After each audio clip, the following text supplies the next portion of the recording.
Welcome. Good intro, I thought. As per the usual, sorry for the new viewers at home. I am going to do the advertisement stuff, just because life is fun. So, one moment. Please. Then I'll start with cool news, but yeah, the letter 1, per the user poll that I had on a very private Facebook that really is not democratic in any way. Thumbs up. But let me just do that stuff and we'll be good to go. One moment, please. And let me know how sound is and all that, the per usuals. I would highly appreciate it.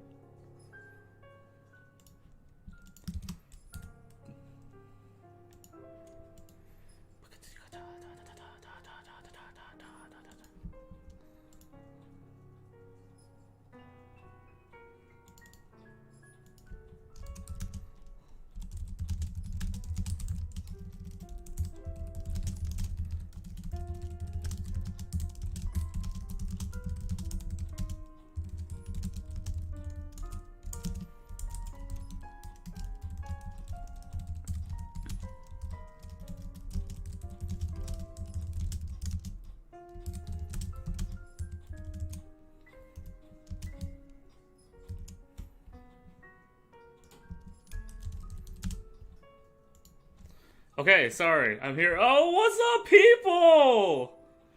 What up? What it do? Welcome back. We out here. Sounds good. Perfect. Letter. I know 2 things about it. 1, it's very visual novel-y.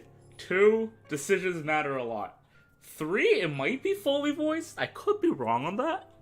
I'm obviously here to voice anything that's needed, but rumors on the streets. So yeah, I'm gonna wait a few more minutes before we start, just to let people in and stuff like that. So, funny story about my place, if you don't know much about my life. Funny.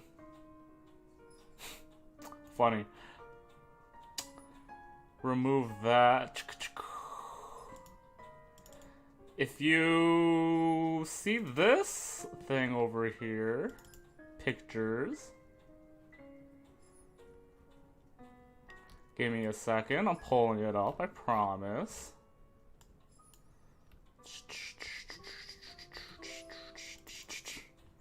Yeah, no AC! It's a degree temperature in my house! So, if I stop streaming at a random point, it's actually because I'm internally dying and need to move to the fan. But, so far so good. I took a bath before we started, so I'm hoping water and all that fucking, moisture off the skin to pleasure is working for me. 86! Kill me! The South! Anyways. So yeah.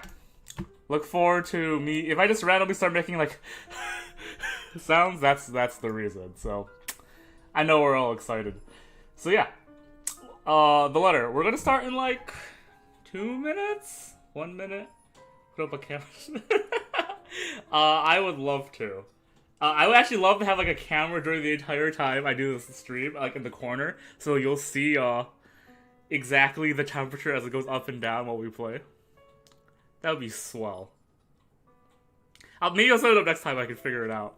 Hopefully by then I'll have air conditioning fixed, but I was told it'll take 2 weeks. So if I'm still alive by then, I would love to. Also, oh yeah, water's great. I actually normally do not drink enough of water. So, I definitely drink quote-unquote enough now, except I don't think it puts into the equation, this temperature. Ghost 10 minutes. Oh, you know what? Invite all the ghosts. Daddies, mommies, I don't care right now. Possess me. Take me down to Temperature Town. Also, don't clip the stream. Thank you! Okay. Yeah, okay, let me just do one last thing and we'll start the stream.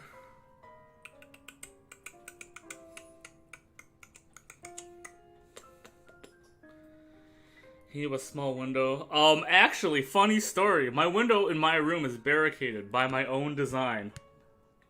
Because one, I'm fucking stupid, and two, it's a giant window, or just one window that you have to like raise the entire window, and we invite like 1 billion bugs because there's no screen.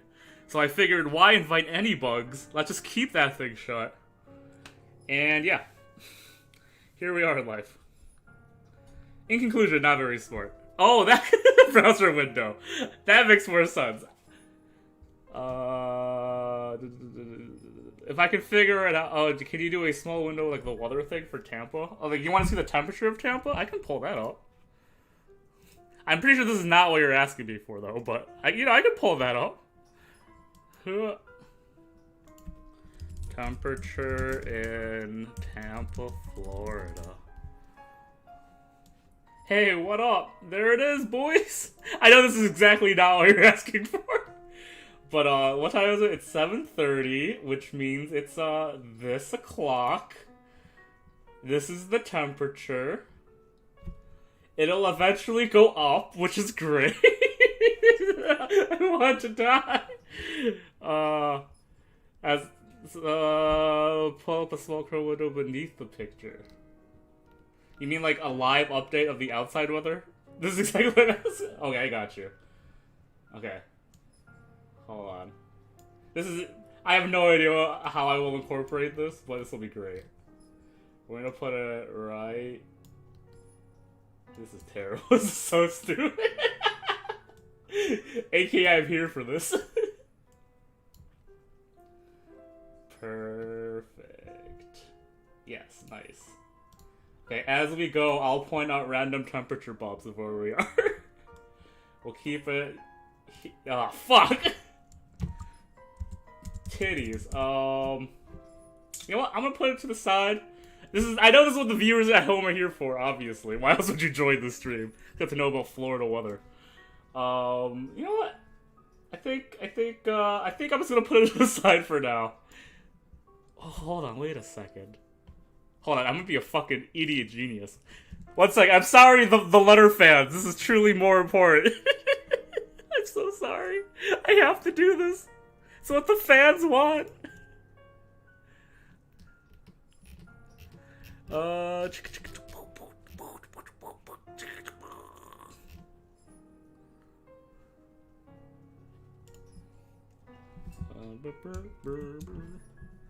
Everyone's with bated breath. What is Josh doing? So busy with my current work, can't even check chat. That's how deeply invested I am into my not shit post, I swear.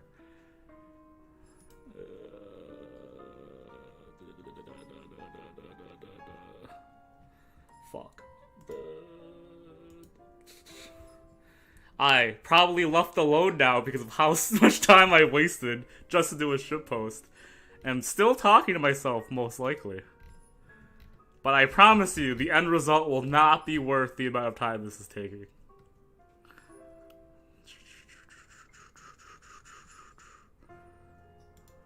What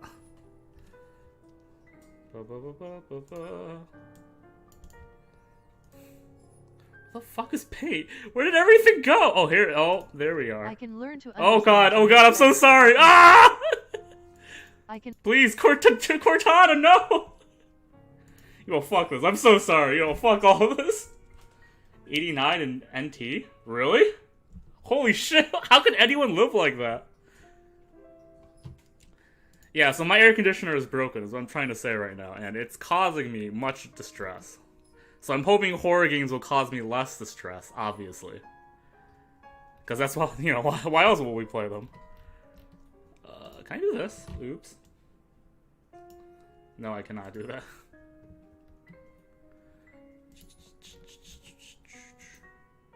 I can learn to understand. Oh my god, if no! I can get familiar with the way.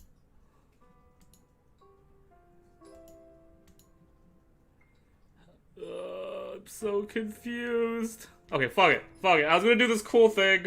It involved lots of tabs. I'm not doing it. Let's just start the game. Sound good? I'm sorry. I'm sorry. I wasted so much time for no reason. Or did I? Or did I?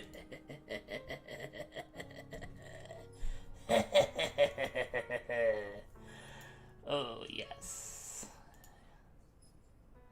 Yes, I did. Okay, cool. Whatever. Fuck it. Okay, let's play the game. I'm so sorry. Well, that was great. That was super what I was into. I wasn't even paying attention. I don't know what the fuck scared me. It's a little cut off, isn't it? Can I lift this? I think I have to full screen this. I really didn't want to, but here I am. Cool. Okay, is this better? Does this look good? Are we Gucci? Are we squared and set? Oh, fuck. They never gonna mention it was built for Lord William and Lady Elizabeth Ermengarde of Luxbourne. Fuck, English names. It's Ermengarde. I don't know why that got me so much. Humble ambassadors of peace and beloved by their people.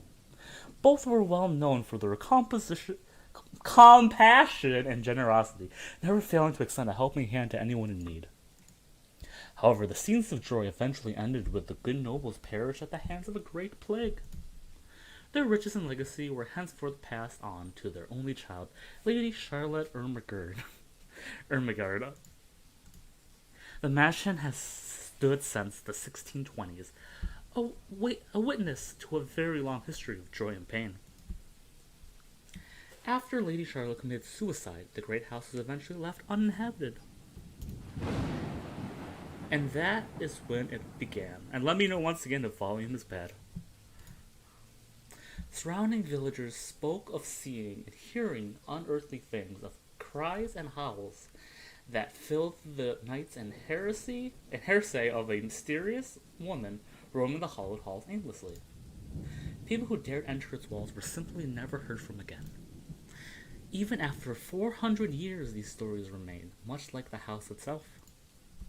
Whispers about the once great house, its legend and curse, still fall upon the villagers' ears. In spite of this, the current owners are convinced that these stories are nothing more than a hoax. With little regard for the truth, they had Briar Realty Corporation place the property back on sale. Like Pandora's box, a secret that lies inside await to be discovered by brave souls.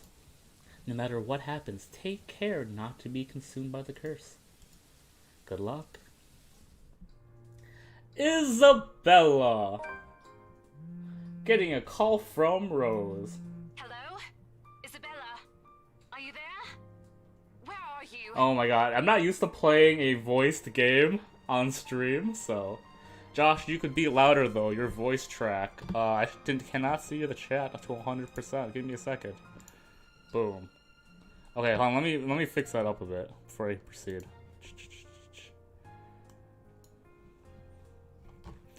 Is this any better? Question mark. A familiar jittery voice comes from the other end. Oh, hey Rose. I'm at St. Goretti High. What's the matter? Okay, so here's the issue I have right now. I can't have... Oh, you know what? I'm just gonna do it like this. I'm gonna do it like this. Okay, so I can either have chat open or I can have Streamlabs open. And I usually choose Streamlabs. Today I'm choosing chat. I love you guys. Mwah. Okay, let's do this. What do you mean, what's the matter?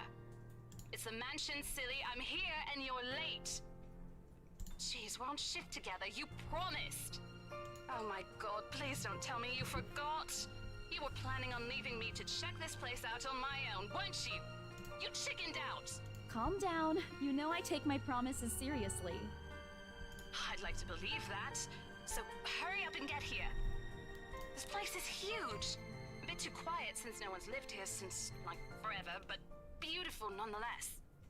Why are you so surprised? This isn't the first time you've been there. You can't hear the game? Oh, it's probably really soft. Hold on, I got this. Maybe. I could potentially have nothing.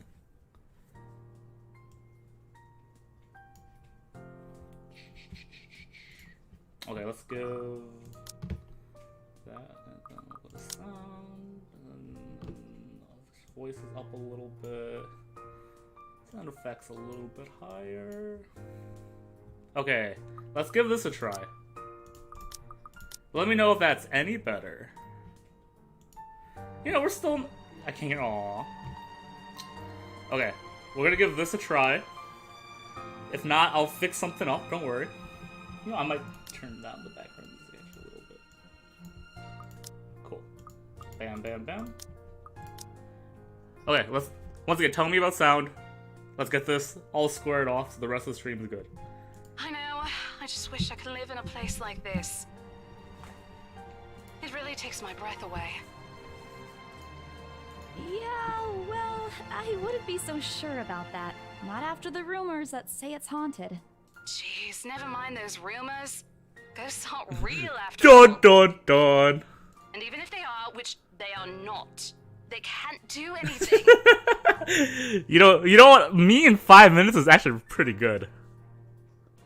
Their voices are quiet. Okay, so is it better or is it still too quiet? Question mark. I'll let one more voice clip play for sound reasons. They're nothing but spirits. How is that? Is because otherwise I'll do some Streamlab editing shit. Joshua pauses, awaiting the feedback of the chat currently. It's perfect. Oh, you're perfect. Get out of here. Joshua waits for further feedback, even though Asmodeus means the world to him. I'm sitting close to the TV, so my experience is different than Melissa's, but their voice could be louder. Well, oh, could means will. Bam. There's like a 5-minute delay between what happens. Yeah, that's the downside to YouTube streaming. Actually, really all streaming services in general, but you know, gotta make the best of what we got. I swear I'm on ultra low latency too, so I don't know what else I can do about that.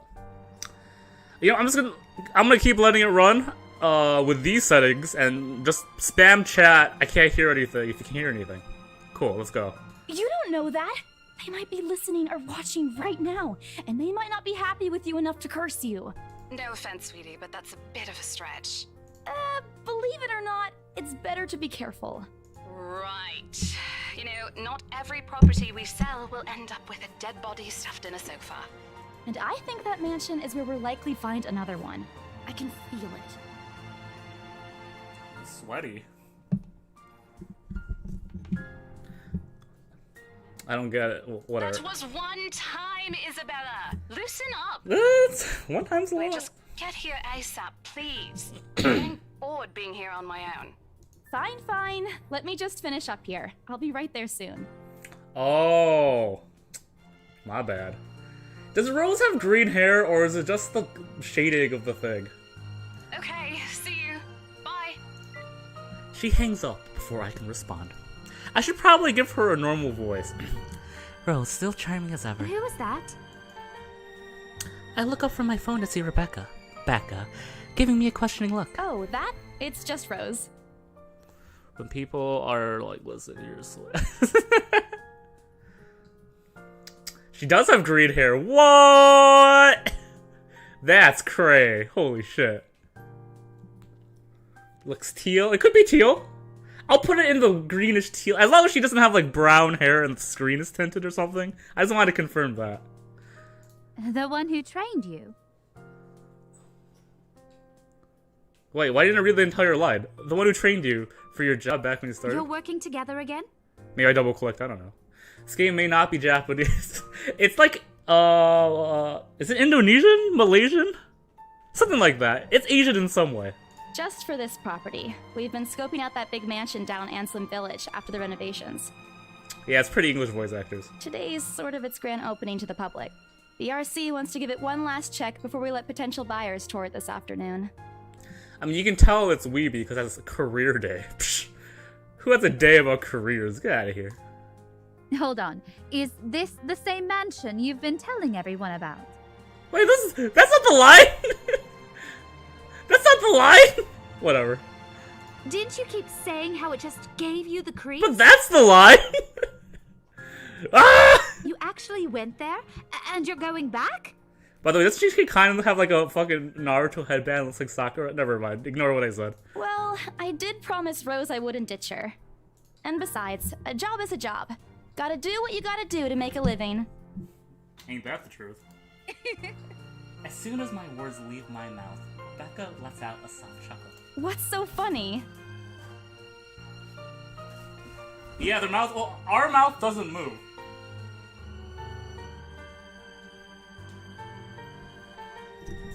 Sorry, I had to charge my phone. I don't even know what "we" means. Thank you. So I'm unaffected by your slander. Nothing. It's just that I didn't expect you to say that. Coming from you, it sounds so out of character. I don't know her character yet, so I can't make a judgment on that decision. Thank you, game. I mean, no offense, but you've been freaking out ever since you got assigned to it. What? Why are these different? I honestly thought you'd back out. Yeah, no, they've all been moving and shit, by the way. 2020 shit. Yeah, we the future, even though I think this game's like 2016, 17. Uncanny Valley, yeah, very much. Not all the time. I could really use a huge amount of cash right now. Same. And this is just the fastest way to get it. Plus, listen to this. Briar Realty wants it sold as soon as possible, and the agent who lands the deal is going to get a huge bonus. Ooh, commission. They never give bonuses like that. Getting that would make life so much easier. They're desperate, I'm desperate, it's perfect. A sympathetic look crosses her face. You know, if you're really in urgent Get need that of money. money, you could have just asked me. Okay. Or Ashton. We can always let you borrow, and you can pay us back whenever. I have to keep myself from groaning out loud. In the years I've known her, I can already tell what to expect once she has left that expression. Becca! I've noticed that you've been living off instant noodles these past few weeks. Ain't nothing wrong with that. She crosses her arms and grimaces at the thought. You definitely could sell a haunted house. Easy peasy. Her voice slightly rises as she begins to scold me.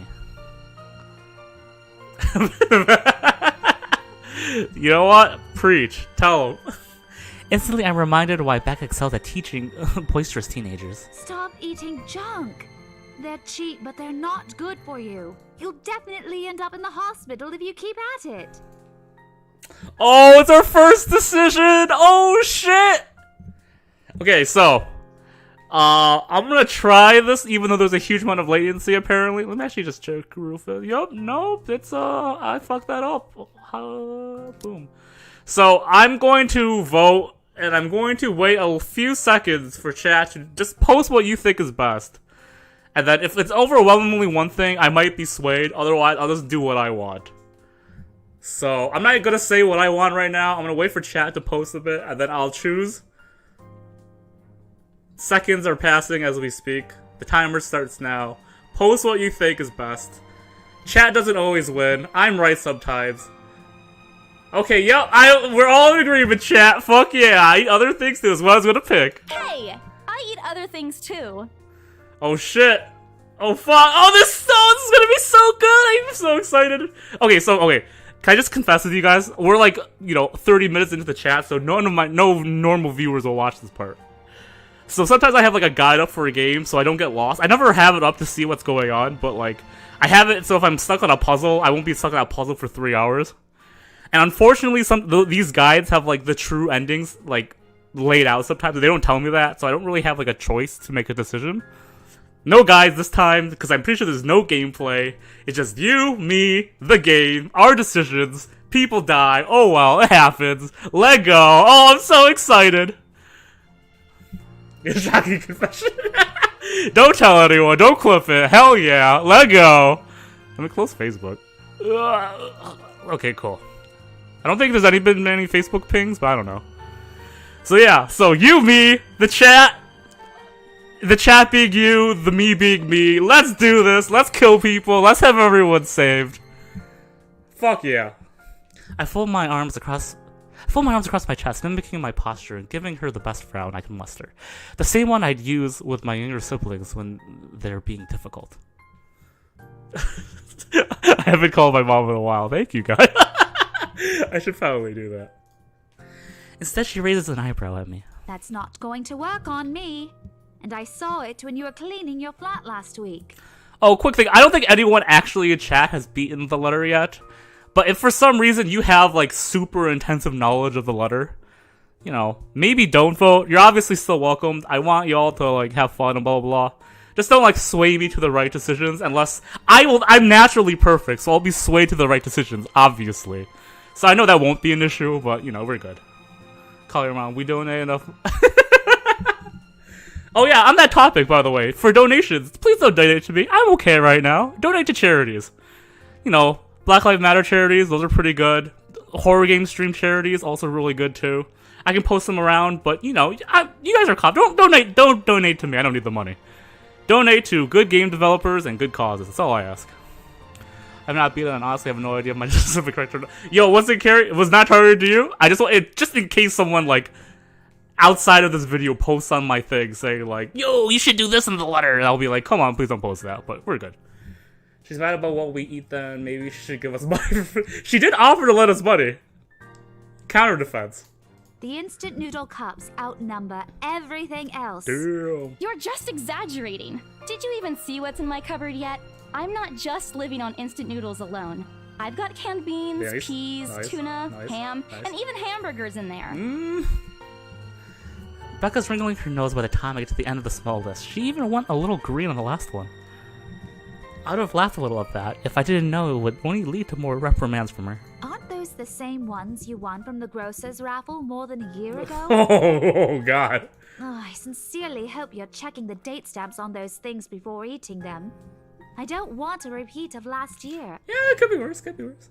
In any case, those are still not exactly healthier choices, Belle.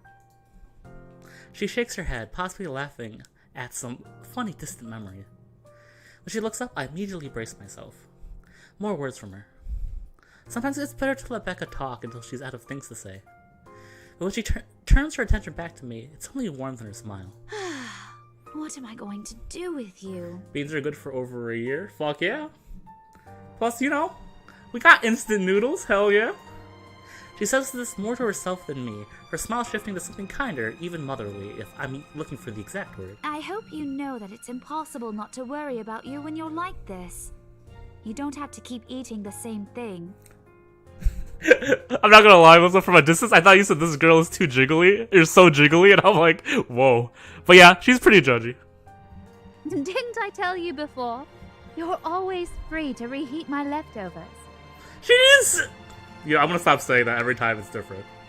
I'm a grown-ass man. I can get over some changes. Thanks, Becca. I really appreciate it, but you don't need to keep babying me. You've been taking care of me since after I moved here. You have to take a break sometime. And before you ask again, no. You know I'm not a fan of borrowing money. And I'm not going to ask you to give me what you earned hard for yourself. You and your pride. But suit yourself. It's like not great. The offer stays on the table, though. I nod in response, if only to get her to drop the topic. Yeah, unless their leftovers are like really fucking good and they offer, I probably would never do that. And honestly, even then, I probably wouldn't do it unless it's like we ate together and then, you know, we're like hanging out after. Yo, tell them. Fuck yeah, chat. Eye to eye, baby. That's why all our responses are going to be the same. I'm calling it now. I'm pretty certain I will never take that offer. Ever. It has nothing to do with pride. I've simply seen plenty of times how friendships can take a turn for the worse just because of a few unpaid debts. I don't want anything like that to happen between me and Becca. Yo, I agree with me. We may argue about a lot of small petty things, but she already feels like a real sister to me. I don't want to lose that friendship over something so trivial. Becca's movements, when she takes a quick glance at something behind me, snaps me out of my thoughts. Well, enough chit-chat. Lunch is ending, and my students will be back any minute. We can catch up later. Good luck with your clients. You better treat us to lunch or something if you get that sale. You bet! Man, fuck Becca though. You're right. We all have that friend though. Let's be real. I'm not gonna shout anyone out, but we all have that friend. You know it. With a small smile, she returns to her desk and begins sitting through the pages of a rather thick history book. She's probably working on next week's lesson plan. Or trying, at least. Her eyes are distant, she doesn't seem too attentive to whatever's on the page. As if she heard my thought. That is a aggressive cough. Becca starts coughing heavily. Her hand hastily goes to her mouth to stifle the sounds. This is precisely why I followed her here. For someone who makes a habit of worrying about other people, Becca sure forgets how to take care of herself. Hey, you sure you can manage on your own? You know, guys, the funny thing, I was not thinking of you first thought, but... I mean, you're still a bit feverish. That was a pretty fucking rough cough. Hush, dear. Don't you worry about me. I'll just drink some medicine and I'll be right as rain. You can tell this is not an American game by this phrase alone. I level her with a flat look. She's had a cold for a couple days now. I was thinking about the strange whether or not I agree with her lately. I'm not going to reveal my opinions of the characters, but since I don't know anyone else played, I'm really need to see what people get. I am very excited too, once again. I literally don't even know anything about this game. I think the characters I've seen like once or twice on the cover, but that's about it. But like, literally, I don't know like what the characters like, how they are personality-wise, the secrets they have, so on and so forth. Yeah, I should play this post-pandemic. What have I done? And despite my advice to take the week off and rest, I found her apartment empty when I dropped by this morning. She even left the medicine her doctor prescribed. Look who's being stubborn now. You shouldn't even be working right now. Seriously, you big baby. I'll be fine. For now, just go to work and stop making that Rose girl wait for you. I will say, for a person who I assume works with children, or at least middle schoolers, probably should not work sick. That's all I'm saying. I'll call you if I still feel bad, and you can come pick me up if it makes you feel any better. She offers me a reassuring smile. I can only sigh. Why do I even bother? There's no stopping her once she decides on something. She's a tsundere. This is not a Japanese game, so can we not use Japanese terms? Thank you. Defeated, I reach inside my bag to pull out the same bottle of medicine she left earlier. She looks at it warily when I place it in front of her. Unfortunately for her, that is one thing I'm not letting her have her way. All right, but don't forget what the doctor said. Drink this on time. I'll see you later, okay? There's an amused gleam in her eyes when she shifts them back to me. Look who's playing the mother hen now. Rebecca! Okay. I won't tease anymore. I'll make sure to drink it, Mom. That good old...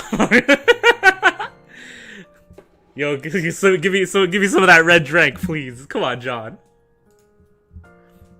Before I can retort, she casts another look at the clock. I take that as a sign to finally end the conversation in my short visit. And with a small wave, I leave her alone to my classroom and her thoughts.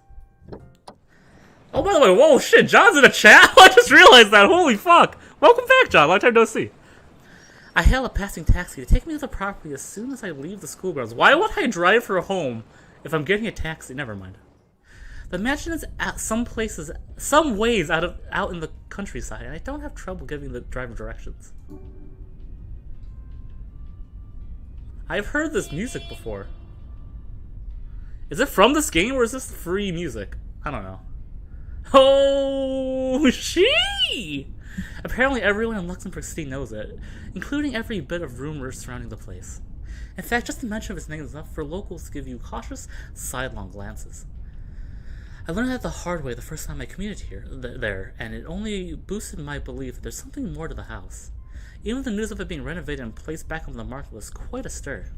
Thankfully, it died down a few weeks later. The place would have become a lot harder to sell otherwise. Oh, by the way, the last visual novel game, horror game that I played was Doki Doki, and it fucked me up. So I'm really hoping the letter does not do that, but oh, if it does, oh, it's gonna be a good time. I averted my eyes from the window once the building shrank into the distance. We get a glimpse of the countryside soon. Oh, I guess, I mean, technically Higurashi counts, but I had people around me and shit, so that doesn't count in my book. We get a glimpse of the countryside soon, although a quick glance at my watch tells me we're still a few minutes away from our destination. I cannot English. Might as well get some work done. Rose did ask me to review the mansion's documents. Oh shit. Oh fuck! What's with all the people? What's up, my boy? Long time no see. I already looked them over last night, but you never know when things may go wrong.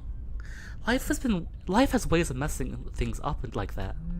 Halfway through reading the papers, my phone rings again. Listen, you could have people around you, but you choose to move forward. That's the real horror game right there, Gaia. Basically bracing for every visual novel that messes up emotionally. Well, it won't fuck me up for like 10 hours. I think we'll be okay. I pick it up without looking, neatly tucking it between my ear and shoulder. It's probably just Rose again anyway. Rose? Oh shit, it's that Ash guy that girl was talking about. Becca, I think her name was. Guess again. That voice. Ash. Bingo. Hey, what's up? Just checking if you're still cool later this evening. You mean that thing with Zach? Yeah. He even called in the middle of the night just to remind me. No, don't worry. I didn't forget. I'll be there. Cool. I'll see you later. What time do you get off? Around 6 p.m.? I don't know. Making those bags though. Money, money, honey, honey. Hey man, once again, you gotta do your life. I'm just happy you're here right now. Kisses, kisses. It's the first day of the Ermengarde Mansion's open house, and we're expecting quite a number of potential buyers. I'll be booked the whole afternoon. Don't sleep with that man. I don't know. Look at that Bishonen like guy. Come on. That's very sleepable. Damn, guy. Tell him. Ermengarde Mansion?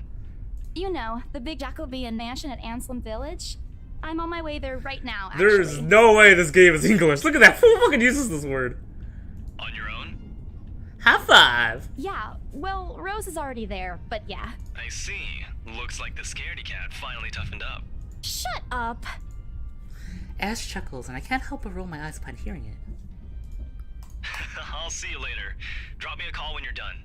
I'll see if I can pick you up. He's got nice hair. I'm with you on that side, Melissa. So maybe it's because I'm gay. You know, I gotta see him IRL, or, you know, at least in-game, before I see him over the phone, you know what I'm saying? Whatever. Bye. Wait, did it say Ashhole? Hold on, hold on. Oh, this game's gonna be good. It's gonna be a good game.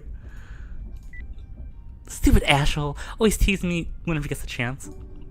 I'll show him who's tough. It's called Simple and Clean, Chris. Ooh. Takes a few more minutes until I finally reach the infamous mansion. Shoutouts to Jesus. I have to admit, the entire property does look wonderful from the outside. Despite all of this, it does nothing to hide that something is just wrong. Yeah, I just noticed it. I was like, wait a fucking second. The surrounding area is unusually silent, and the only rustling of the leaves can be heard as the occasional breeze passes. Okay, if I see him in person, I still hate him, I'll decide that. Okay, yep, that's very reasonable, Gaia. 100% I agree with you. Well, Anselm Village is just a few miles away. Everyone keeps their distance on purpose. Perhaps out of fear, the horror of failing under the mansion's curse. She knows that the man is actually slept with. Yo, Chris, facts. Somehow, it makes me feel sad. The lack of immediate human presence just makes this place all the more eerie than it has any right to be. If it's uncanny in broad daylight, I can't imagine how this place looks at night. Are you planning to go inside that place, Missy? Oh, this taxi driver is so British! The voice nearly makes me jump out of my skin. Without completely taking my eyes off the house, I give the driver a confused nod. A beat passes while I wait for him to say more, but his only answer is a non-committal hum. Belatedly, it occurs to me that he must have been waiting for my payment. I mentally slap myself for spacing out and promptly hand him the fare with an apologetic look. I expect him to leave as soon as I'm paid, but there's a hesitant expression on him, as if something hasn't been said yet. Is there something wrong? Look, Missy, I'm sure you've heard what the people are telling everyone about that place. Yo, Taxi Driver has actually the best voice so far, and that's not to take down anyone's voice. I think all the voices are relatively decent, but come on, Taxi Driver! Also probably the bad guy. Now, he doesn't have an art. He's probably a one and gone, as all good men are, you know what I'm saying? Whoa. I'm sorry, that was very rude. Nobody likes to be disturbed when they're at peace, and I'm pretty sure whatever they say is in their house doesn't want to either. I admit they did a good job fixing it up, but there must have been a reason why even distant relatives of the family who used to own the house never lived in there despite inheriting it. Taxi Driver got a point. No wonder they wanted to get rid of it. Maybe they just didn't like it? You never know. He dries off after, but what he said has left a foreboding feeling in my gut. It's actually Giles. Yo, hell yeah. Take him down, Giles. I breathe out a heavy sigh as I approach the house. After hearing enough of the rumors, I should have expected the conversation to take that turn. But I'm already here. Backing out is completely out of the question. It's not like I have a choice anyway. If I wanted that bonus commission one way or another, I've got to sell this property. The doors are far from when I get to it. However, while my own copy of the keys dangle uselessly in my hand, Rose must have left it open when she arrived. That's weird. We may be the only person here this early, but I've never known her as someone careless. Oh, is Rose... There's no way Rose is dead. No way. Entering greets me inside, leaves me gaping. They've cleaned every corner, waxed the floor, dusted the antiques, searched every nook, cranny, and crevice, and made a spick and span. All for the sake of making the mansion more enticing to the modern-day lords and ladies. But no matter how hard they try, the mansion looks as soulless as ever. Rose is dead right now. Oh shit! Bets! Bets! Bets! She's gotta be alive. There's no way she's dead already. We just started the game! As though it's going to eat you alive. If you ask me, they should just listen to what other people have been telling them and leave this place alone. Something in this world are better left alone, never to be disturbed ever again. Rose? I call out. Rose, I'm here. Where are you? There is an echo! Holy shit! That's so cool! My voice echoes softly through the hallways. Bets! Oh, I love bets! 100%! If I had a bet app, I'd put it up now, but there's a lag, so whatever. Oh, who am I kidding? A place this big, I don't think she'll hear me no matter how deafening the silence is. She could be all the way to the other side of the property for all I know. Quickly, I reach for my phone and dial her number. But... The number you have dialed has not been recognized. Oh, shit. Please check and try again. This might be one of those times where bets with Gaia might not pay off for old Josh. What do you mean has not been recognized? We were just talking a while ago. It's not like she was eaten by the house, right? Or maybe the ghost did hear us talking and spirited her away, right? Right? No, Isabella. Don't be ridiculous. Okay, voting now. Who thinks Rose is dead? Vote dead. Those who think alive say Alice. Alive? Oh, that makes worse. I was like, Alice? She's definitely alive. I cannot believe. We haven't even met all the characters yet. There's no way she's dead. I'm on squad alive right now, 100%. I got Chris with dead. I got 2 dead. I got alive. Like there's no way. There's no way. All dead. God, dead or a vengeful ghost. Oh shit. Oh, why am I in the minority? There's no way. She probably just wandered deeper in the house and lost signal or something. Yeah, thank you, Melissa. Thank you, Alice. Tell. Okay, 3, 2, let's go. I dialed her number again, hoping the call will connect this time. General Live Beach Ball. The number you have dialed has not been recognized. Okay, that's pretty bad. Try again. But to no avail.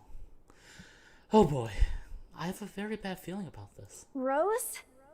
If you can hear me, please come out. Come on, Rose. This isn't funny. You know this place gives me the creeps. I do like the echo quite a bit. This is a good Xbox demo game. Damn. She was never alive. I will not take that bet, John. No offense. No answer. This isn't going to work. The place is big. She could be anywhere. I just start looking for her. I take a deep breath before venturing deeper into the mansion. Taking a couple steps forward, I notice something more above the grand staircase. What the hell? Rose? Rose, is that you?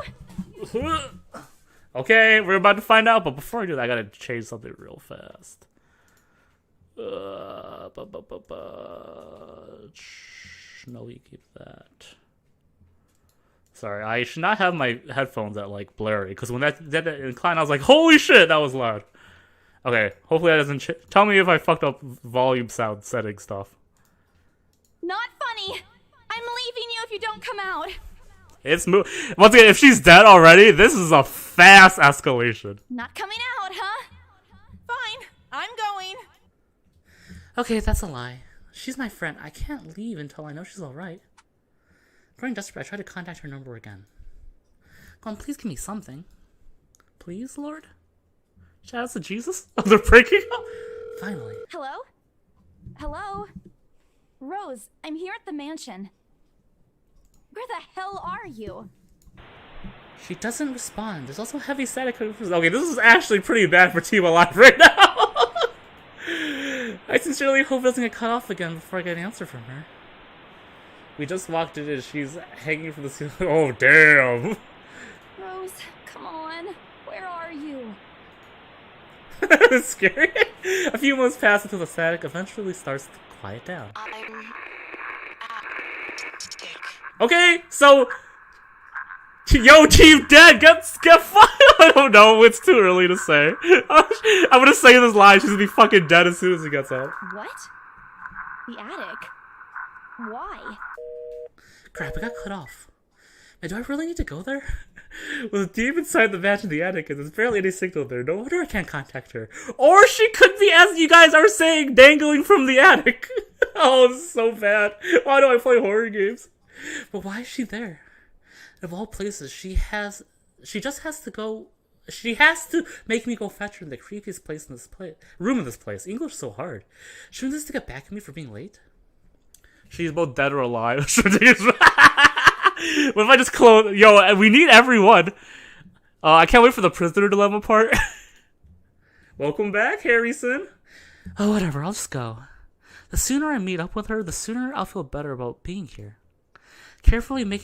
I carefully make my way up the staircase. My legs wobble as I mentally curse the fact I've chosen real estate instead of picking up a career that doesn't involve strange abandoned houses. Yeah, definitely the basement. I 100% agree with you. Sometimes the master bedroom if it's like some, super cursed place, but usually the basement. Upon reaching the top, the grand hallway greets me. Ooh, animation. The branches out of the two major wings of the mansion, east and west wing. There are two attics here, one on each side. The east one has been converted to a storage room of sorts, and somehow I find it least likely for Rose to wander there by herself. Besides, she never did like going into stuffy storage rooms. So I head towards the west wing first, where a simple wooden door at the end of the hall opens to a small room. Inside is another set of steps leading to the second attic. There's two attics? Damn, no wonder this is an estate. Harrison, do you vote dead or alive? Or beach volleyball? Either one's fine. 1 second.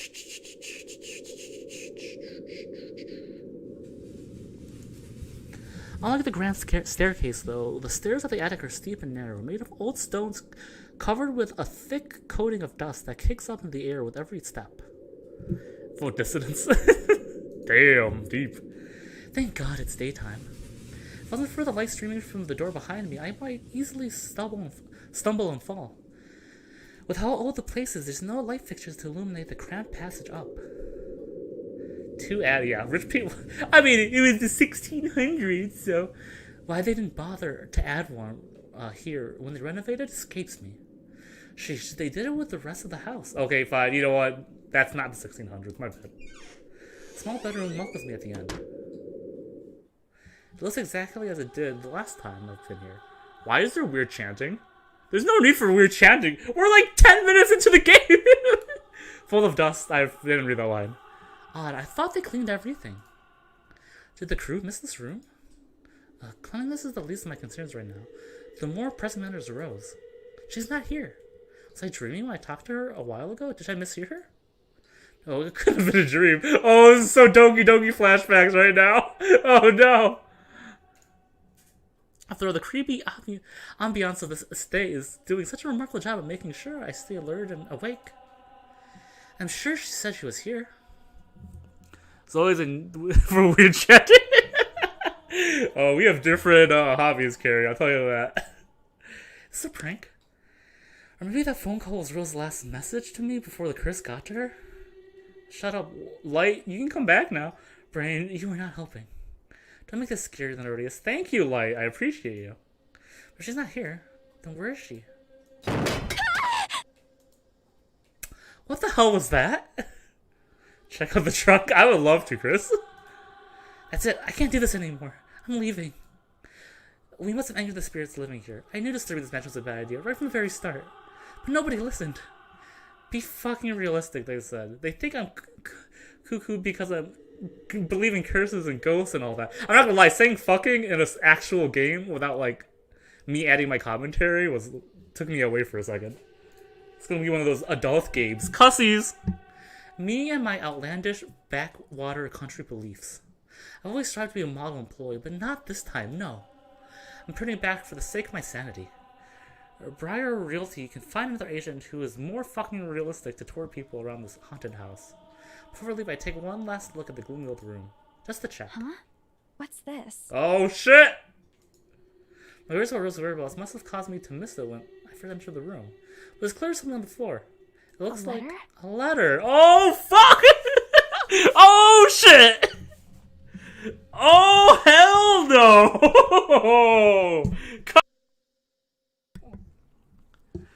Oh well, let's play the game. Lying on the ground just a couple of inches away from my feet, I clicked a button on my mic, so let me check if I have sound. Ah, I do have sound. Great. Out of sheer curiosity, I leaned down and picked it up. Strange. Sorry, I had stream chat. Oh, by the way, forecast before we continue playing the game. It is currently... What time is it? 8:21? It's currently below 88 degrees, and thus I have no right to complain about the temperature. And that's your weather forecast in Tampa for the day. So shall we go back to the game? Thank you very much. I don't recall seeing this last time I was here. Yo, FYI to everybody, my air conditioner is broken, so I will probably die as quickly as Isabella does. Wink, wink. A few days back, me and my few other agents inspected the mansion to prepare for today. I have been the last to look inside the attic and leave, and this certainly hadn't been here before. Ooh, 88. Deep condolences. Big rip energy. I hope everyone has air conditioners or fans at least. Thank you. Did Rose leave this for me? Was she here a while ago? I couldn't have missed her though, could I?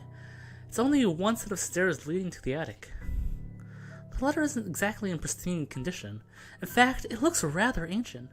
Josh, you're a millionaire by AC. I have AC, is this broken? I'm not buying an AC unit, I'm also not a millionaire, hold on. 83 in Buffalo. Basically the world is burning, and that's not good. Bye fans, bye AC. Enjoy your life, don't die like me. Yo, good. I was gonna say, I hope no one actually suffers as much as I'm suffering currently.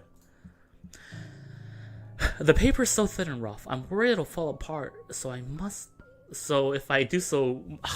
I'm worried it'll fall apart if I so much as touch it. With great care I open it, and what I read shakes me to my very core. What? What? Oh my god. Nothing but the words "help me" fill the page. All of it seems written with a crimson shaded pen. It's global, not quick. Or blood. I gulp. The same phrase just goes on until... Send this to 5 people or else. Send this to 5 people or else. Or else what? As quick as I can, I scan the back of the paper and peek into the envelope to make sure I'm not missing out on a second page. But there's nothing. No. Oh, please, no. My hands tremble as dread creeps over me. The room is suddenly cold. It's getting colder. I need to get out of here. The room is not getting colder here, though, because the temperature currently is 86 degrees. Folding the paper in half, the sight that greets me next to me has frozen to the spot. A pair of blood-soaked feet enters my field of vision, covered in gaping wounds, with skin eaten away to reveal flesh, blood, and all manners of things one isn't meant to see. It's too much. All this is too much. I want to cry, call for help, but the words catch my throat. Even my feet won't move, completely paralyzed out of terror. This is Chris. Oh god, no. Okay, second one, let's go. I know what I'd do. Someone say feet, get out of here. Banned. Meat feet? Okay, that's probably the best comment so far.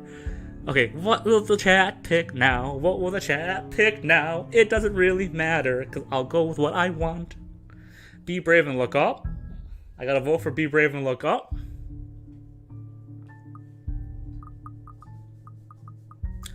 got 2 votes for look. I got 3 votes. I got 4 votes for look. Oh, I think you're all wrong. I think it's close eyes and pray. Realist of talks. Okay, okay, fine. The chat overwhelmingly says be brave and look up. So I will go with the chat because it's actually overwhelming. But do know, I could be fucking totally wrong. Y'all are fucking... I need to face it. Whoever, whatever that feet belong to, I need to face it. And if I'm going to die, if they're going to kill me, at least I know what my killer looks like. Cold comfort. With a deep breath, I summon every ounce of courage I have left in me and shift my gaze outwards. No. Please, please. Don't hurt me! No! This is what you guys wanted! This is what you guys wanted! Without thinking, I scrambled towards the door. I struggle to open it, but it won't budge. Stay away! Go away! Please, Lord! Make it go away! We die. I know why I want it open now. My heart sinks as reality dawns in. I'm locked in. Locked in with that thing. Let me out! Let me out! Lord, please, let me out! It slowly approached me as I wrenched the doorknob violently back and forth. Oh shit! Oh fuck. This is bad.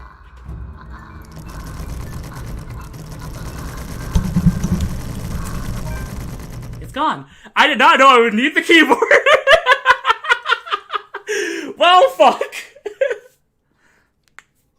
For not praying showers to Jesus. Well, that was a good run while it lasted. Where is it? No. Okay, that's good to know. Okay, 2 good things to know why I need the fucking keyboard. 2, let's play it. Continue. Okay, so I can make certain decisions that the game will keep going.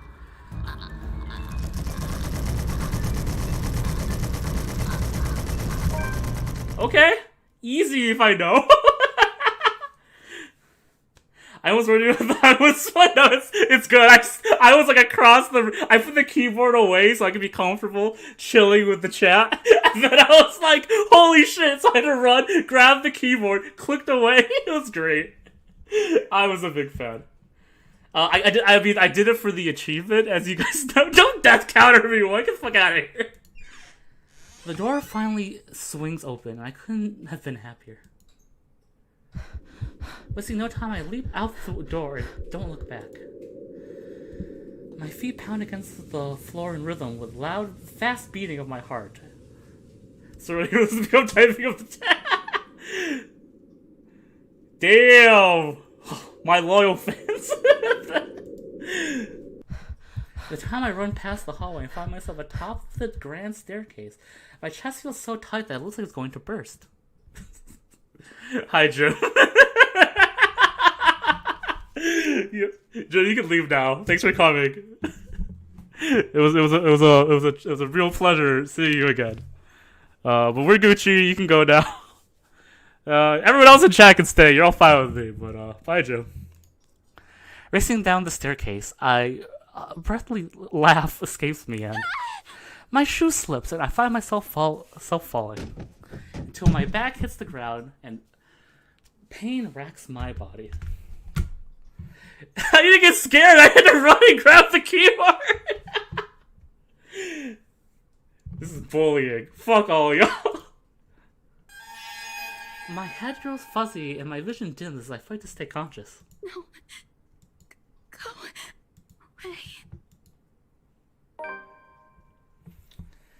I miss this day. I can't wait.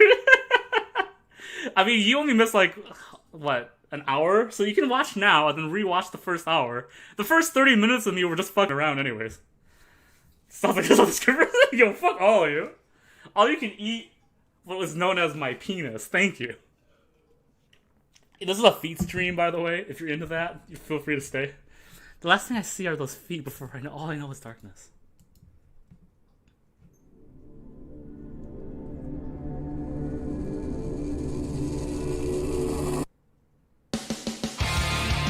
We got an intro anime!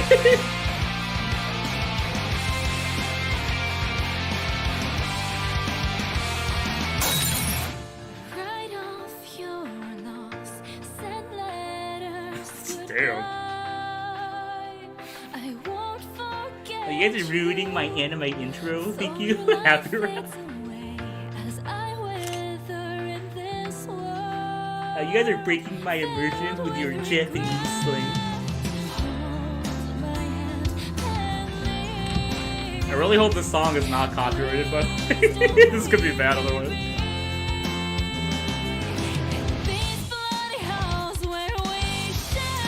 Yeah, it only appears when a true non-weeb plays the game theory. Otherwise, you don't get to see it.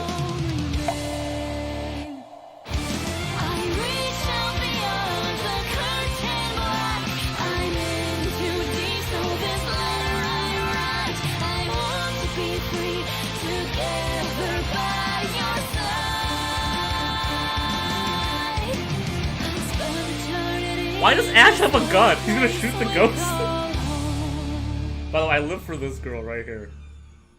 She's my wife, just letting you know right now. She could be a huge bitch, it doesn't matter, she's my wife. I'm committed. Ghost looks better, her petty. We died before we met half these characters. Rest in peace. I'm gonna click this journal right here. I also intentionally died clearly for the achievement and plot, as you guys know. Oh, this is cool. Whoa, okay, I got a long ass name because I am Filipino. That makes sense. Josh picked the right wife. Every time I do anything, Chris, I always pick the best wife. Should I read these? Does chat want me to read these or just play the game? I'm gonna wait for chat to respond to me. I will happily read these, but if chat doesn't want it, then I won't.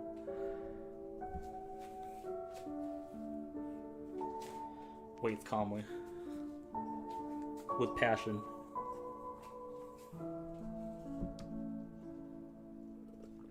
I got 2 yeses, I got 2 yeses because Chris said yes twice. I got 3 yeses. Jin's yes is a minus yes, I got 1 yes. I'm kidding, Jin. I'm kidding. Please stay out. I love you, thank you for the support.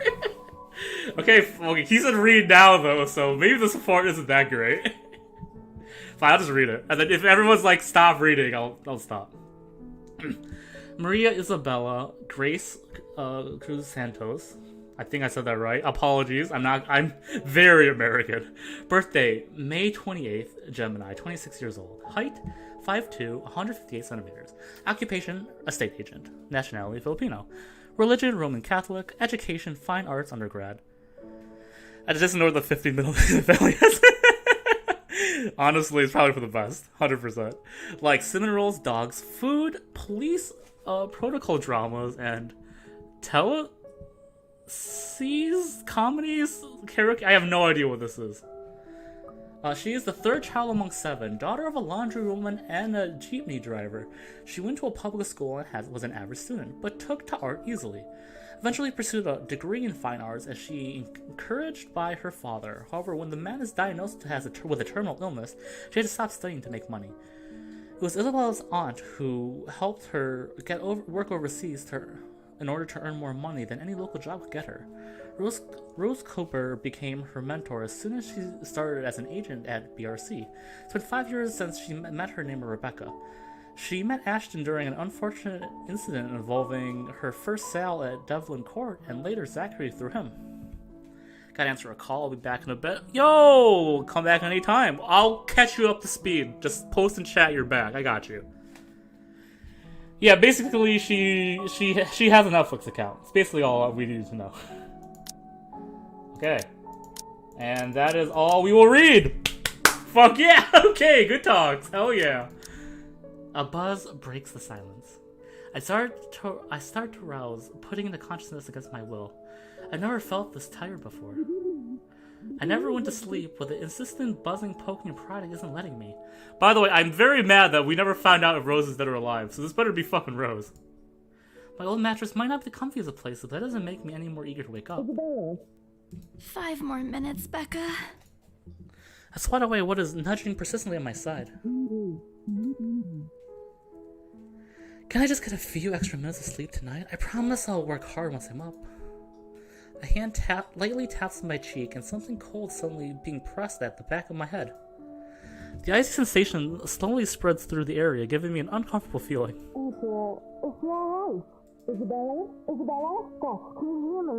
I think that's Rose, right? Isabella?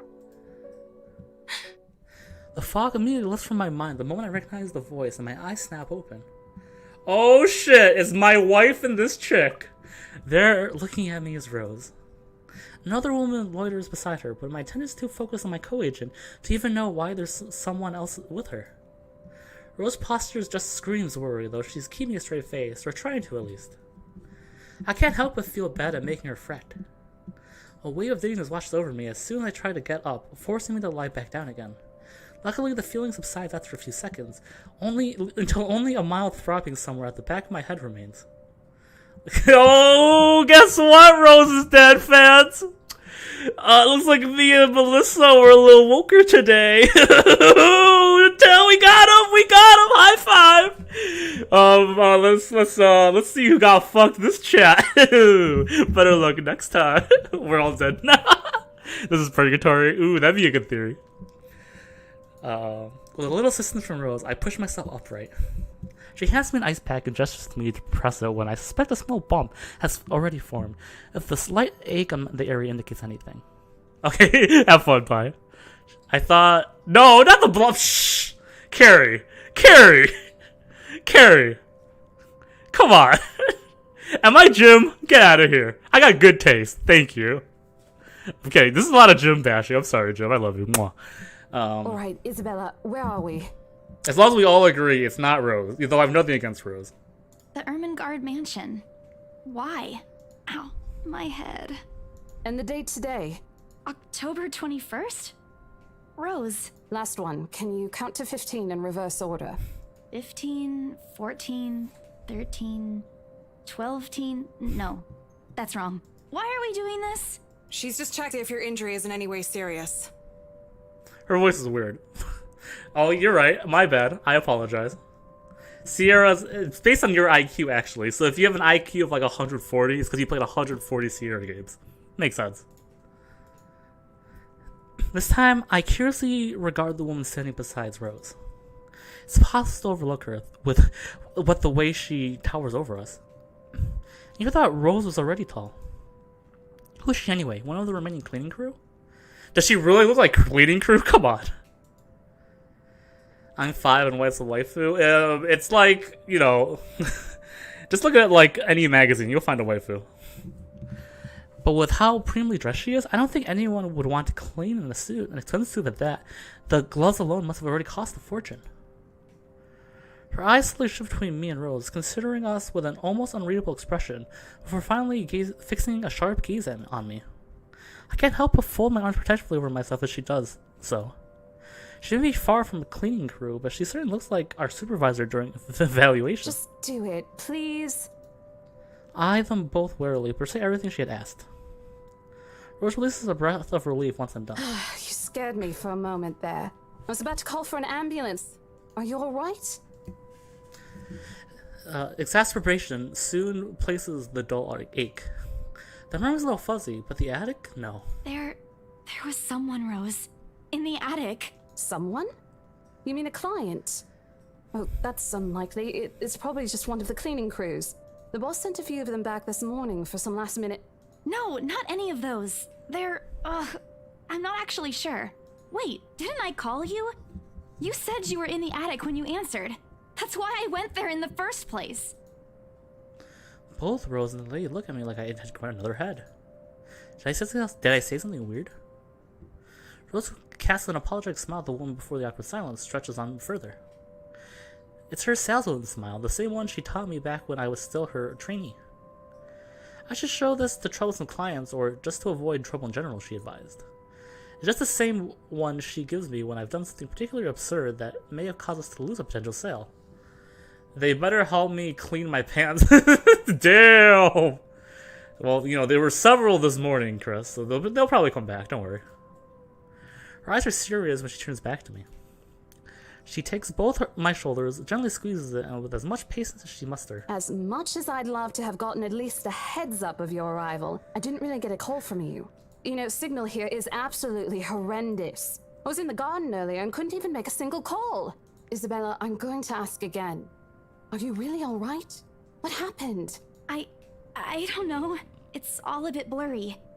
I remember I was looking for you, but you weren't in the attic. And there's... whoever it is.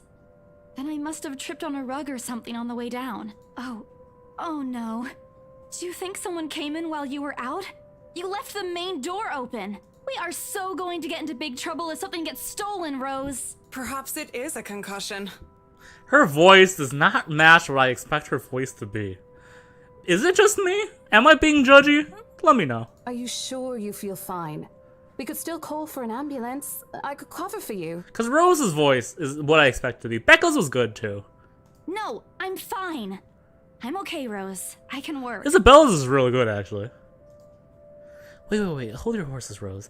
I can't just miss an important sale because of a minor bump in my head. An extremely minor bump. I've had worse when I was a kid. This is nothing. I'm right? Okay, Besides, we'll find out. If I leave, you'll have to shoulder everything in the open house. Alone. And in a mansion this big? But I'll give it time, you know, I'll give it some listens. Well, there's also the part where I lose that bonus BRC prowess, but that's completely beside the point. Rose gives me a skeptical look when I return the cold compress to her and push myself off the floor. I have to use the staircase rail to steady myself, otherwise I feel fine. See? I'm A-okay. The two of them exchange a worried glance, and Rose assumes a contemptive look. I bite my lower lip in anticipation. If she says All no, right, you in. a smile threatens to slip out from me. If I see that you aren't feeling well, I'm taking you personally to the nearest clinic to have you checked. Clear? Clear as day, ma'am. Thanks, Rose. You insisted. But remember what I said. First sign of you looking not okay, and we're off. No questions asked. It's just a small bump. Don't worry. You shouldn't downplay these kinds of things. It could be a serious injury for all we know. Suddenly a small cough sounds against the walls of the foyer, interrupting our banter. The woman is looking expectantly at the two of us, her stare making me shrink back a little on myself. She isn't really intimidating. Well, she is, but not in a scary negative way. Far from it, actually. Her demeanor simply commands an air of sophistication and respect. In a different world, a younger me would have probably wished to be like her. At her lack of response, she coughs again, lifting a well-trimmed eyebrow at me in question. Words get caught in my throat at the sight of it, and Rose, as usual, is swift to catch my blunders. My sincerest apologies, Miss McCulloch. Marianne McCulloch. It's so weird. She hands Rose her business card. Rose Designs? The words interior designer catch my eyes before my partner flips it over. Oh, probably someone interested in the mansion for its 17th century influences then. I won't hold it against her though. Despite the hearsays and remaining inhabited for years, the mansion's original fittings and furniture have been completely intact and restored to pristine condition. She's a strapping Irish lass. Perfectly fine too, don't get me wrong. She's Welsh. Does this taste plague in Britain? We'll find out. Once again, it can grow on me. I'm an open-minded man. I got this. I suppose someone find that trip to the past feeling appealing. After all, with what it offers, this place could be a haven for people looking to live somewhere with a classic historical charm. Miss McCullough, I'm Rose Cooper, and this is my partner, Isabella Santos. We're just ironing out a few things, but we'll be starting the tour soon enough. Miss McCullough. Damn. In the meantime, we've prepared some refreshments for you in the parlor while you're waiting. If you could please. Thanks. There's no need for it, though. I just stopped by for a quick survey of the place. I thought I should check the estate before I meet with the homeowners. Rose's confusion is impossible to miss when he glances at me and returned with an equally perplexed look. Against my better judgment, I blur out the first question that comes to mind. I'm sorry. Homeowners? I should have kept my mouth shut. A flash of irritation crosses her face, but it instantly disappears under a mask of professional detachment. Yes. Hannah Wright? She hired me to handle the interior design for their new home. Okay. I know it's a little different. Perfectly fine. I just don't know why. It's like, we're always perfect. And other people are not perfect. So it's just weird to me. Maybe she's Irish? She's got an accent. Once again, it is growing on me the more we play, I will say. At first I was like, because it's just deeper than I expect from her, but once again, I just gotta give it time, learn the adjustment. I think we could still get married. 100%. This is the Ermengarde mansion, right? It is, but... She pauses, possibly trying to find the right words to fix the awkward situation without offending someone.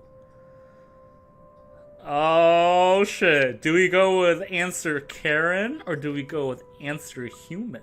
You decide. I have my decision in my head.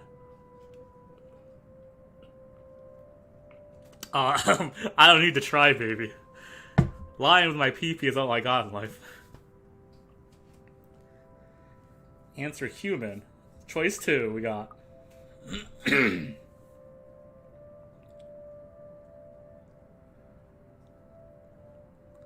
Any more answers?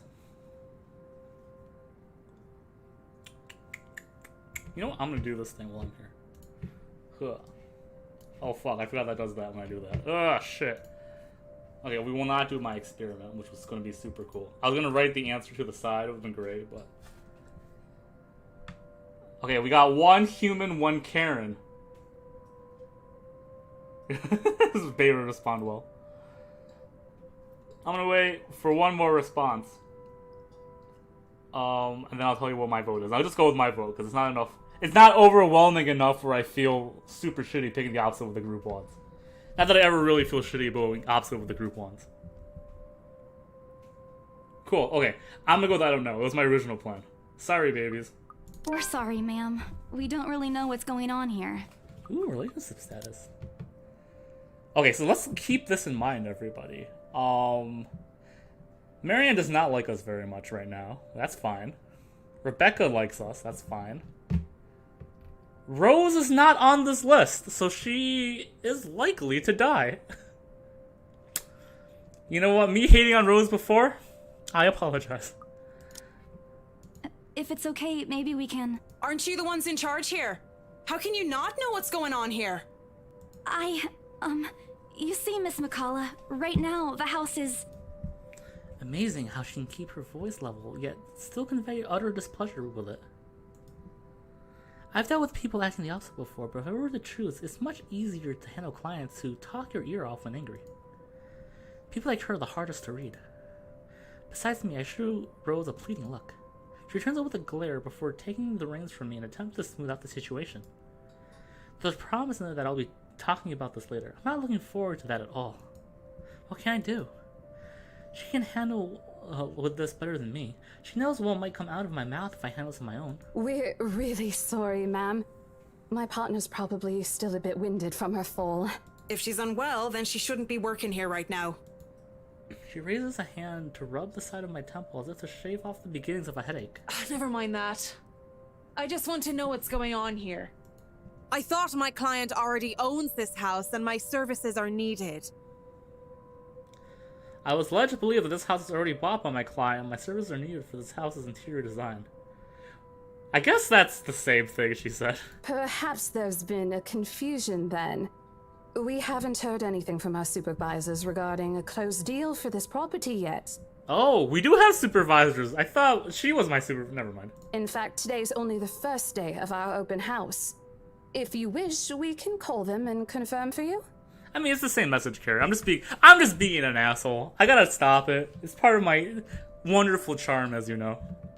That wouldn't be necessary, but thank you for being direct with me, Miss Cooper. I already thought something was a little odd earlier. If you'll excuse me, I need to talk to my secretary. With a slight wave for her hand, she leaves us. It seems to be the end of it. Both Rose and I breathe a sigh of relief. Disaster averted. Still, I've already prepared myself to dial the number of our Luxembourg office and check, even if she didn't ask for it. I'll be very frustrated if for some reason something has already been decided without my or Rose's knowledge. It's a whole new level of unfair. I've been working hard on this. Time travel. Moments later, Miss what was it? McAuliffe? Miss McAuliffe returns, looking a little frustrated but with an apology clear in her face. I feel a little sorry for her having to go through all this trouble. There seems to have been a little misunderstanding with my client. If you'll allow it, I'd like to stay and wait for them here. I was informed they'll be dropping by for the open house today. I figured it'd be a waste to just leave after that long drive. I might as well meet him here. Certainly. You could stay at the parlor in the meantime, ma'am. I'm sure it won't be long before our guests arrive. And, Isabella, I left a few documents in my car. You know where I keep those. Can you please get it for me? Rose takes a glance at her wristwatch before tossing me a set of keys. And hurry! We still got a few minutes to double-check those papers. Okay, got it. The two of them disappear behind the parlor's door. Do I got any updates? No Rose, hell yeah. The departure brings with it a stillness in me to keep me company, whether welcoming nor comforting. Alone like this, impossible not to think of what really happened. Go to the car, aka quit fucking the steel. It's true, I'm sorry. I wish the memory isn't as elusive as it normally is. Then again, Rose already said she didn't receive any call from me. Was it just paranoia? Temporary lapse after having heard all these tales about this place? Probably. I wouldn't think of it as such. Better to think of it as such so I can work in peace. So the small part of my mind begs to differ, and if I'm going to be completely honest with myself, I want nothing more than leave this place as soon as possible. I don't know what's in this house, and I don't want to know. The keys Rose just handed me dig into my palm, its jagged edges creating shallow ridges in my skin from how hard I'm clutching it. It's a reminder of what I still need to do and why I've taken the job in the first place. Hugging my blazer closely to my body, I exit the house to get what Rose had asked of me. Just a few more hours, Isabella. Sell the house, get the money. A flock of people have already gathered in the mansion's front yard by the time we officially open the doors. I'm not sure whether I should feel baffled or underdressed standing in their presence. Men and women of wealth and status, all dressed to the nines in fancy suits and lovely dresses of varying colors, compose the medium-sized room. Crowds, whatever. English hard. Their necks, arms, and fingers are adorned with silver and gold, glistening in the afternoon sun. Some even have ridiculously fancy feathered cats on their heads. Oh, I hope there isn't any magpies living nearby like in the stories. Those birds will have a field day in this. They are murmuring among themselves, looking at the estate facade appraisingly, with some arguing about whether whose mansion has the superior architecture. But most of it stops as Rose calls for their attention. They don't look too pleased at being ordered around, but what can they do about it? Damn, rich people, slow down. Ladies and gentlemen, I'm Rose Cooper, and this is my partner, Isabella Santos. We'll be taking a tour of the mansion in 2 groups. Please make sure you filled up our sign-in forms before joining a specific group. Those who want to look around the first floor, please follow my partner. I'll be guiding the ones who wish to see the ground floor. Hearing this, a few wander to me. They're mostly old ladies who seem daunted at the idea of climbing all those stairs. And this Bacall also joins her group, but what really catches my eye is the elegantly dressed pair as she approaches. Yeah, I'm pretty sure these are both in the intro. What's this weeb shit? It's not a weeb game, it's not made in Japan, so get off my case, everyone. It wasn't her. It's so nice to finally meet you. When Chief Inspector Lee mentioned that a famous interior designer is in town, I knew I had to get you. Your confidence in my skills is very flattering, ma'am. I love her. 100% I'm back on board. Ship, ship, ship. I'm sure you won't disappoint, Marianne. What is that voice? No, it's all good, Harry. I got you, boy. You're here to hang out with your boy. All is forgiven. Oh, you know each other? Not at all, ma'am. You mentioned something about a Marianne on our way here, darling? Oh, yes, I think I did. That must have been the client she was talking about. I might have seen their faces before somewhere. Some magazine or the television? I can't quite remember. Chat, chat, chat, chat, chat, chat. But then again, most of our guests have likely ended up on the news, one way or another. I won't be surprised if those two already have. Don't fuck. Chris, you're gonna maybe not fuck anyone, and that's just no fun, okay? For people who are popular, though, they aren't dressed as loudly as the others, and in their simplicity, the couple stands out.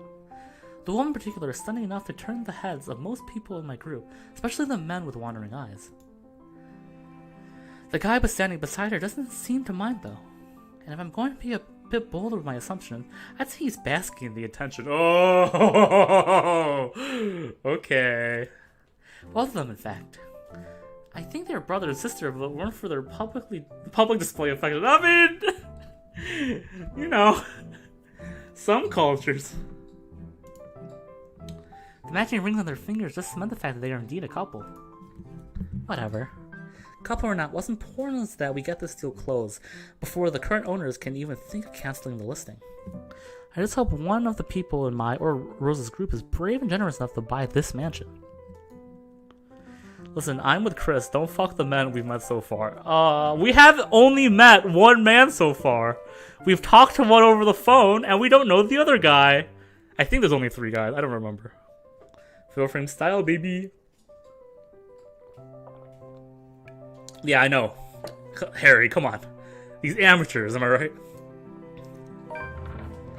When they weren't whispering amongst themselves or going ooh and ah over one thing or another, they asked questions.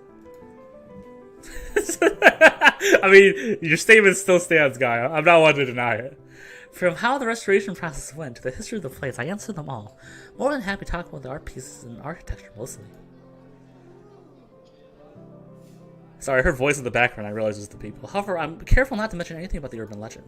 Not a good material for sales talk, even if the popular population of Luxembourg knows about it. Some of the furnishings here are actually the 17th century originals, all of which have undergone a painstaking restoration process just to return its original beauty.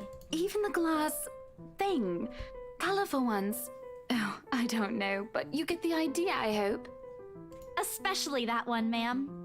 It is said to be a gift commissioned by the fiancé of Lady Charlotte Ermengarde. The mansion's current owners have specifically requested that the restoration crew take great care in handling it. It's a priceless work of art and the most distinctive feature of the mansion. So, like, you can say, you know, girl, guy, that guy. Just throwing the card out there, no committal. I'm just saying. By the time I stop talking, her attention is already elsewhere. Isn't this place wonderful, darling? I told you it's not a total waste of your time. I don't know. Isn't it a bit too small? We might have to break a wall down to have more room. I don't know. I love him. I love him. Hell yeah. Tell him, Mr. in Grey. Well, I think it is just right. Don't you think so, Marianne? Mom, you haven't finalized anything with an agent yet. I would really advise against making plans this early when... Never mind that. It isn't going to be a problem. We've got a wonderful legal team to handle everything. Start taking notes, though. I think I've got a few things I want changed before we move in. The rest of their conversation gets lost in the chatter of her companions. I don't want to make any assumptions yet, but their sheer interest is enough to get me some resemblance of hope. Draco Malfoy looking for... Chat. Oh, please let those guys be the one. Eventually our group reaches the kitchen. Much like the rest of the house, a great deal of effort has been put in retaining the room's classical appeal. The open hearth at the end of the room in particular looks amazing, like the ones I've seen only in fairy tale books. And mad props to the cleaning crew. Can't see it. Can't not see it with Draco Malfoy. I definitely see the resemblance, for sure. Seriously, after overhauling hundreds of their compliments after the sudden tarred staining of the bricks, and how much of a pain in the arse cleaning this will be, they still managed to pull this off. Or make it look presentable, at least. The highlight of the room, however, is what's underneath this hatch here. Oh, don't say anything yet! An underground wine cellar! This is the first time the guy in gray speaks up. Mr. Luke Wright, my memory supplies from the forms they signed earlier. His sudden attentiveness catches me off guard. Since the start of the tour, only his wife has shown any form of genuine interest in the place. But this time something lights up in his eyes at the mention of the undercroft. What's so interesting about a basement? I don't really understand rich people sometimes. Right now he gives me the impression of a child who has seen what he absolutely wants for Christmas. I've always found it cute whenever I see children act that way, my younger siblings especially. More like Mr. Luke Rogg. Oh shit, they got him! I really like Gaia's jabs, by the way. They're really fucking good. On a grown man? It's almost funny. Yes, sir. It could house around 7,000 to 11,000 bottles of wine. Truly? And the room? How was it built? The bricks that were used to build the cellar have been carefully picked for the purpose of maintaining and preserving a constant temperature and humidity in the room. It's a good place to keep your private collection in if you have one, sir. It keeps the corks in good condition. Oh, love. Didn't you say before that you wanted to make your own personal vineyard? Perhaps you could start one here. You know we're going to need space for that, darling. And this isn't big enough? If it's space you're worried about, sir, the Ermengarde mansion sits on a 46-acre lot. There's plenty of room for it. We were told that the original owners had a horse stable built here before, too. There was a contemplative expression on Mr. Wright's face, but he doesn't say anything further. His wife, however, seems really pleased that he started to show interest, if only a little. I smiled to myself. A pretentious alcoholic? Those are the best kind, Gaia! I may not completely understand how these people's minds work, but I'm sure as hell know how to spot a buyer with sincere interest. Score. I can't wait to tell Rose. Or what's left of Rose, because she's not an important character, apparently. Yeah, let's actually save. That's probably important. I don't want to save in 2 slots. The rest of the tour goes by without a hitch. After more than half an hour, we're about to cover almost every room on the ground floor and are heading to the parlor. Funny, the first time BRC has us survey the property, I kept complaining to Rose how big it is. Even I can't bring myself to care no matter how much my feet hurt. Maybe it's just my excitement over a possible sale? Okay, I'm gonna take this music time to check something really quick. I don't know if this music is actually the best time to do that, the more in hindsight I go, but... Yeah, definitely not the music to stop and check things. And has deemed that others... Okay, you know what? We won't for now. Maybe later. When we reach the parlor, however, an odd feeling washes over me. It starts off as small goosebumps in my skin, a feeling of being watched intently. Whispers in my ears and shadows dancing lurking at the corner of my vision. Dark silhouettes that are gone when I turn to look. A chill settles down my spine, making me feel sick, and I start to break out in a cold sweat. I can't do this. I need to sit down for a moment. The old ladies of the group have been requesting for a break anyway. I can just... Excuse me? Everyone? We will be taking a 15-minute rest here before we visit the first floor. In the meantime, please help yourselves to the refreshments and snacks we've prepared. If anyone has any questions, feel free to approach me. I'd be happy to help you. I let myself sit. Okay, I was like, did the voices go away? No, they're still there. I let myself sit when I retreat to a quiet corner to recover. It's not what you think. Don't think about it. It's not what you think. I probably just caught Becca's cold. Don't think about it.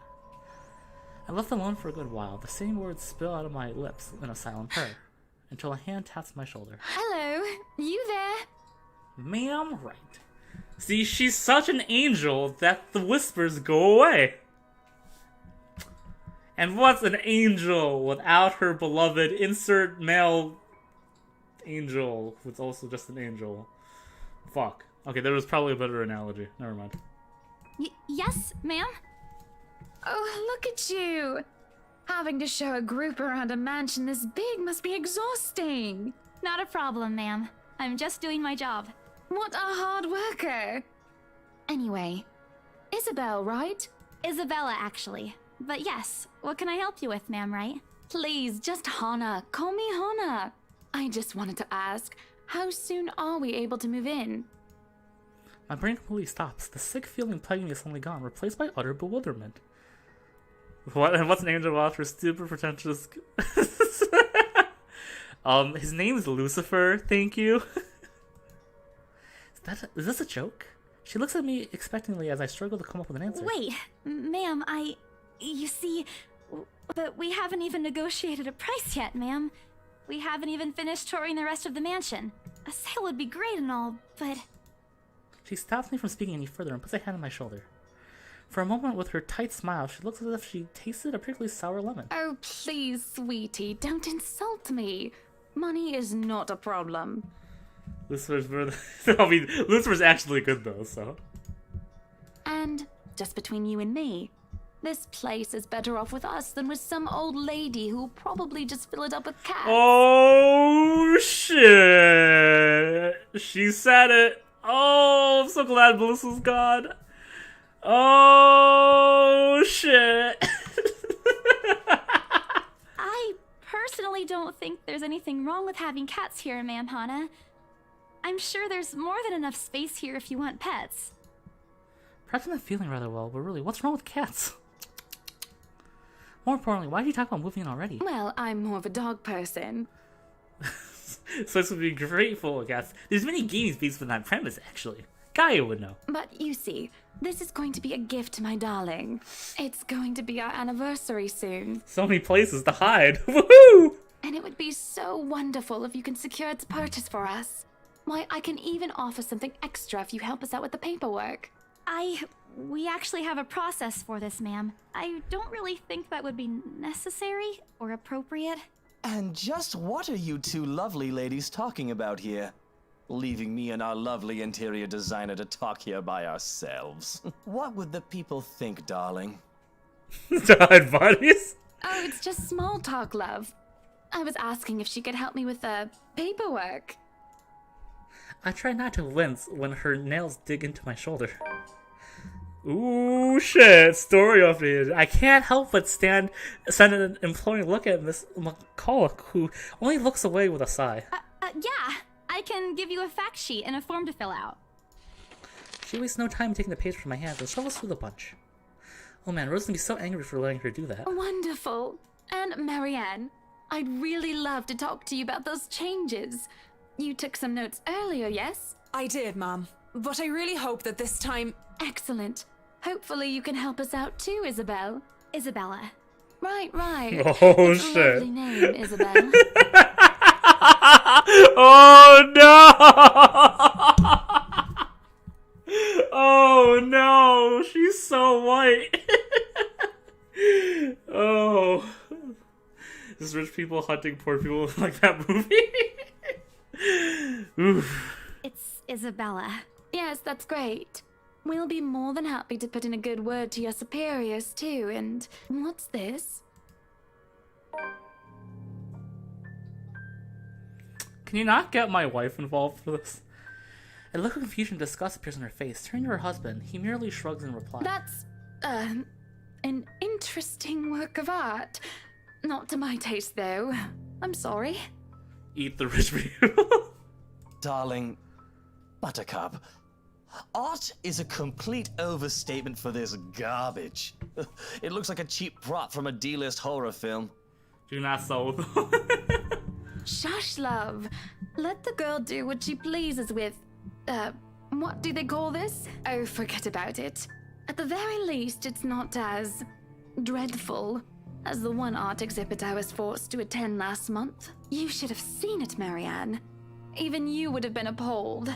But I'm sure you'll know what to do with our walls once we get started. I highly doubt it is as bad as you say, ma'am. Nevertheless, you can be assured that my team will only pick whatever suits your tastes. Nothing of this chain letter sort, of course. It has to always work with a palette. I'm quite sure chain letters these days don't come in this form. It's my turn to be puzzled. What do they mean? Rose and I double-checked everything. Are the papers I handed not enough? I want to ask what I did wrong. I don't want to mess this up. But the way Miss Hannah's leading the conversation, I'm afraid that's exactly what will happen if I do interrupt her. That's good to hear. See, darling, isn't she an absolute delight to work with? I can't wait to see how this place will look when she's done with it. I'm not gonna lie, I didn't expect the letter to actually mean like chain letters. I just thought, there's a letter and that's it. What are we, like, in the 1800s internet? Oh, you don't have to tell me that, Buttercup. A smile is back on her face. She turns to me and hands me a strange piece of paper. I would still put it away if I were you, though. Otherwise, people might get the wrong impression. Anyway, as I was saying... I don't hear the rest of what she says after that. I only stare down at the paper with the letter in my hands. The sides crinkle my grip and my breathing grows labored. Dread quickly filled my mind. Isabella? Are you alright? You're looking pale. I don't even notice when Rose's group joins us in the parlor. I want nothing more than to say no, I'm not alright. I want to leave this place, because I remember everything as clear as day. This letter and that woman in the attic. It's real. The letter. I'm sorry, I didn't know. I'm gonna save really quick. Careless, I've been so careless. How do I even tell them that without looking I've gone mad? Oh, fuck! I know exactly what I would pick, but I'll let the chat decide. Well, I mean, help me decide. I'm gonna probably pick what I want, but unless it's super unanimous once again.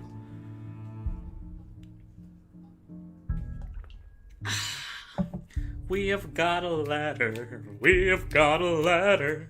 We have got a ladder. Eki daki mask. We have got a ladder. We have got a ladder. We have got a ladder. Eki daki mask. I agree with Chris. I agree with Chris. I agree with Chris. We save her fucking life. Should everyone spread it around? I mean, they're all dead anyways. Three of them saw it. My wife is dead, so rip in peace. Rose doesn't have a portrait, so we show the letter to Rose. I think she actually dies.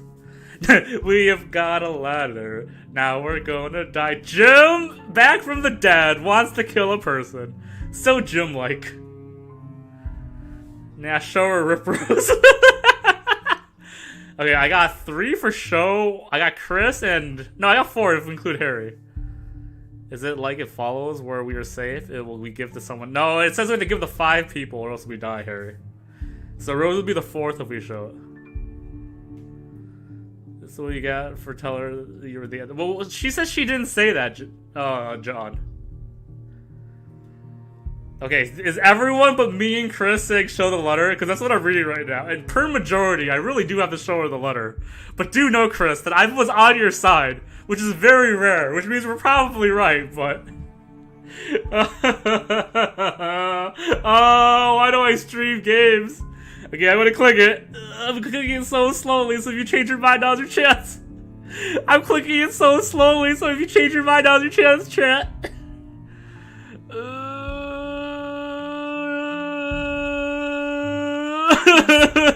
I double clicked because I fucking hated it. What did she say? Rose, we need to get out of here. This place is cursed. Rose cast another glass at the people in the room. I think Chris, why are we so cool and everyone's wrong? Chris! Rose cast a nervous glance at the people in the room.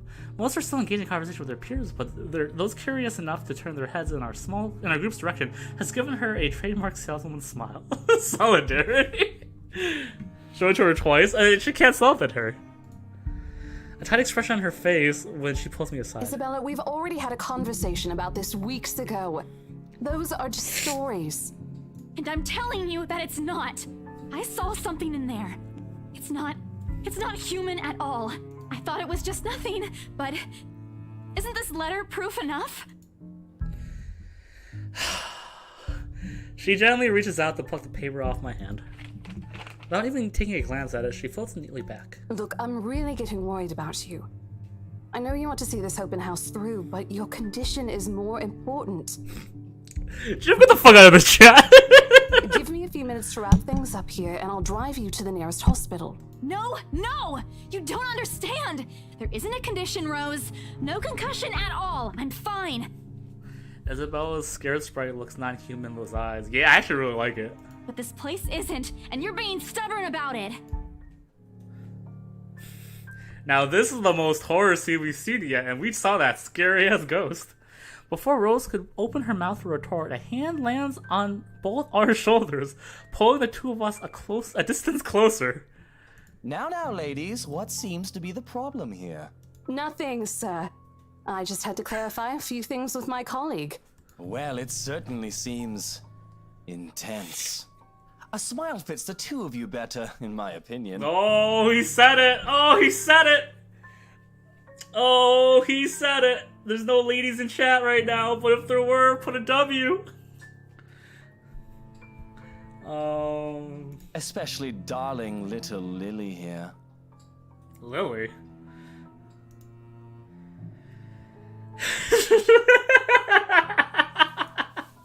He gives my shoulder a gentle squeeze, with an inscrutable smile spreads across his face. It's Isabella, sir. Lily? pretty response. Of course. But my point still stands. And with two beautiful ladies here, I'm sure. And I'm sure little Lily here would certainly appreciate it if you remove your pretty hands from her, darling. Yo, get him, squad. Break down the... The pressure on my shoulders lifts as soon as those words leave his wife's lips, while the scowl on her face is like a splash of cold water on me. It is also impossible to miss the displeased frown on Miss McCulloch's face. The realization we might lose the sale because of my outburst instantly dawns on me. Rose will be beyond pissed. I think I need to step out for a while. I'll be back. Bowing my head, I mutter a quick apology and gather myself to make a quick exit. It doesn't matter if this place is haunted or not. I've caused trouble, and Rose can be quite unforgiving of behavior like this. I'm almost at the door when she catches up to me. Isabella, wait! Oh my god, if he does not stop talking this way, we have to like punch him. Yo, tell him! The apprehension might have been quite obvious on my face, because her expression instantly shifts to something gentler. Eyes softer, and a fond smile spreads on her lips. Hey, I'm not angry. I know. I'm sorry I ruined this for you. Come on, you didn't ruin anything. It's not like we haven't ran into any problems before. If we don't get a deal today, we can always try on a different day. And look. She hesitates, completely trailing off before shifting her gaze down on her hands, a smile gesture to stall. Her fingers are fiddling with a piece of folded paper. It's that stupid letter again. Her hands stiffen when she gives it back, but I take it, nevertheless, more as an automatic response to any desire to have it back. 3 things happen. 1, hit him. 2, he hits the pavement. 3, the ambulance hits 60. Damn!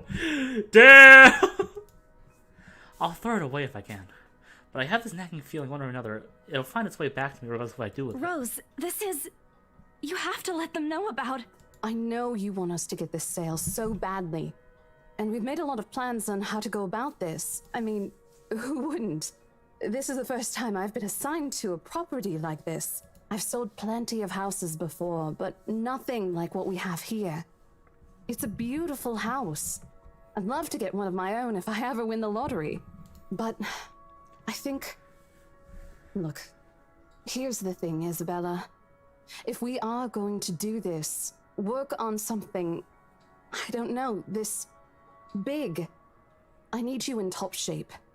And the way you are now... My mind stops. What? Wait. No, I can still work. I just need to get myself together. That's what you said earlier. I let it go because I thought, hey, it's your own body and you should know more than anyone how you feel. It's a line from Letterkenny. Yo, still, I won't quote it for you, but still a good line. But after this, I really think you should take a break. You're kicking me out? No, I'm not. Look, all I'm asking is for you to take a seat somewhere I can see you, and let me handle this for now. You're clearly not yourself, and I honestly could use some time not worrying when you'll fall over or not. The day's not even over, and I'm already feeling the stress. Please, humor me just this once. Rose's waifu. Too bad we killed her. Da-da-da. She clasps her hand together in front of her, eyes pleading for understanding. I do understand, to some extent. It doesn't mean I'll feel any less awful. Whether on myself or the unlikely turn the situation has taken, or for her, I don't really know. I promise I'll give you a full report of what happens after. I'll even let you take the lead tomorrow. Fine. Okay. I'll step aside for now. You're upset. A little, yeah, obviously. Well, this bitch is a very unsupportive friend. If it's any consolation, I won't tell the boss about today. You know how he is. Please don't. I don't want a repeat of the lecture I got during my first assignment. He called me a noob, and I don't even know what that means. Wow, she's a fucking noob.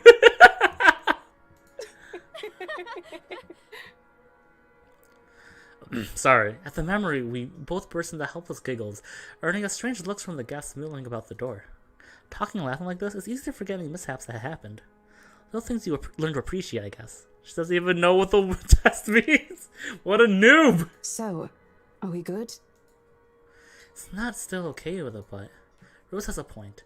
It's better for me to step out of this one for now. I won't be able to help you anyways if I keep getting distracted like this. Maybe I'll just take a walk outside or something while I wait for you to wrap things up. Please, just stay put. I insist. I'm not an invalid, Rose. Oh shit. You clearly have not seen how you looked earlier. It's not that bad. Color hasn't even returned to your cheeks yet.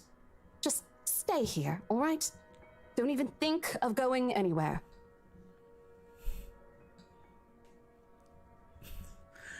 Color, Let yeah. me finish what I'm doing here, and then I'll take you back to Luxembourg myself to have that minor bump checked. At least wait for me to call someone who'll fetch you, okay? Okay. She's gone before I could voice one word of a complaint. Left? Ooh. Sorry, I thought this was a safe thing. Wait, Marianne thought less of us? What did we do? What did we do? My wife! I've done nothing but ruin my relationship with my wife. Whatever, left with nothing to do, I found myself drifting back to the foyer. A few visitors... sorry, professionalism. A few visitors lingered in the area, some merely enjoying the afternoon's sunlight streaming through the stained glass windows. I blame you, chat! I blame you! All my choices would have been perfect for my wife. That's probably what happened. I'm kidding, I love you guys. Others can be seen admiring the priceless antiques decorating the room. One group of elderlies, gathering some ways across the room, is occupied in a friendly banter about which one would cost more to buy. A little argument here, and occasional laughter and teasing there. I smile to myself. The conversation reminds me of what I've been missing these past few months. Rose is probably right, I do need a break. Maybe this afternoon's hangout will help. Speaking of, I should call Ash. It's a few hours early from what I told him, but he did ask for a call once I'm done. Besides, I don't have a ride back. He offered, so I might as well take it. Or bribe him into giving me one. Not that he'll accept the latter. Personal convictions and all that. Honestly, if there's something I find admirable in him, despite his tenacity to annoy the hell out of me, it's that. Well, whatever way works. A free ride is still a free ride. There's Rose offers too, but despite what she says, I know she'll be busy for the rest of the afternoon, especially without me assisting. Bothering her for a favor as small as is the last thing I want to do right now. Call him. Chris's favorite character. Let go. A couple of minutes and a few prayers asking for a decent signal later, the call finally connects them. Shit! I'm Ash from Deluxe City. Baggers, watch out. Can't beat me. Looking for trouble? Better not lie. I'm a cool dude. Pretty fly for an Asian guy. Sup, I'm Ash from Deluxe City. Baggers, watch out. Can't beat me. Looking for trouble? Better not lie. I'm a cool dude. Pretty fly for an Asian guy. There's that line before Asian guy that just, it's just too many syllables. Never mind. What? Shit, how loud is this thing even? A sharp ringing fills the entire hall. Nothing but pleasant quiet has settled. Soon enough, heads began to turn and search for the source, mine included. I started around the small crowd before dialing in on a lone figure crouched behind the small group of old people checking out the decors moments ago. He's facing away from me, fumbling with something in his hands. John! I don't need to see his face to know whose bag it is. I recognize that dumb Parker anywhere. Without bothering to end the call, I marched toward him. After what happened today, I'm really not in the mood to deal with this. Of all the times to... How long is this going for? I forgot about this.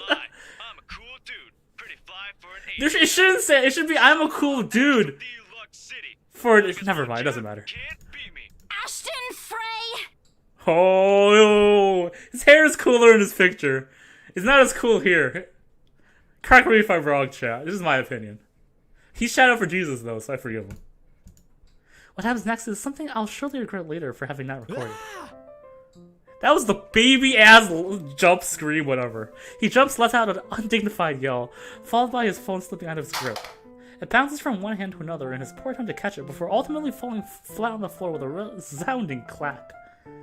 I feel sorry for the phone and the floor, but it's not every day you can catch someone like Ash off guard and get a reaction. Damn his stupid detective skills. I'll take every ounce of victory I can get, no matter how small. Ha! An awkward pause passed between us. A blink. He makes a face.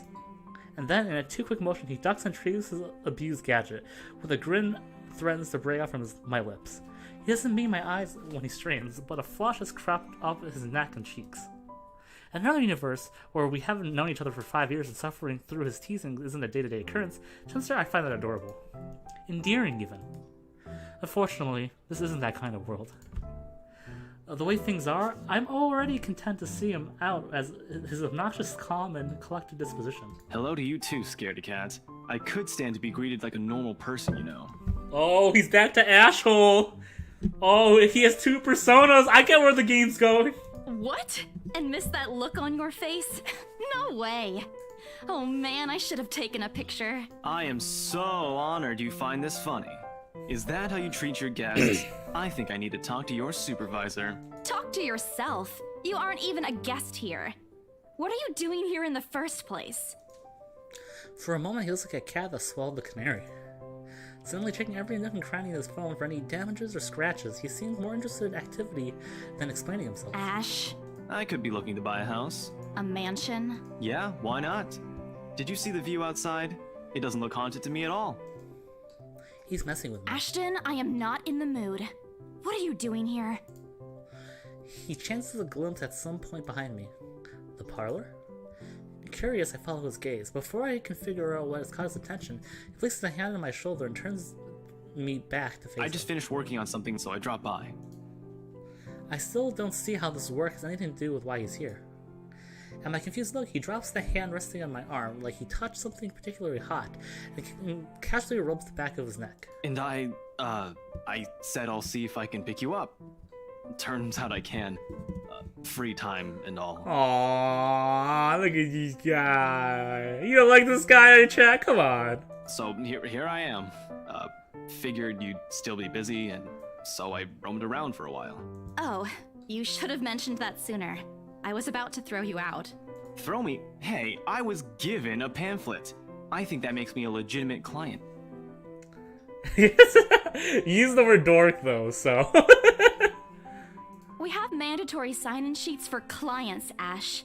I didn't see your name on it. And you can't just roam around because it says open house. Normal people actually follow an etiquette here.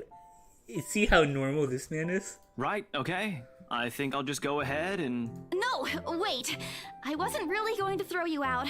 Rose said... Never mind. I was just about to leave anyway. Wait, what? Now? Something must have shown in my face, because he pauses and gives me a long, hard stare.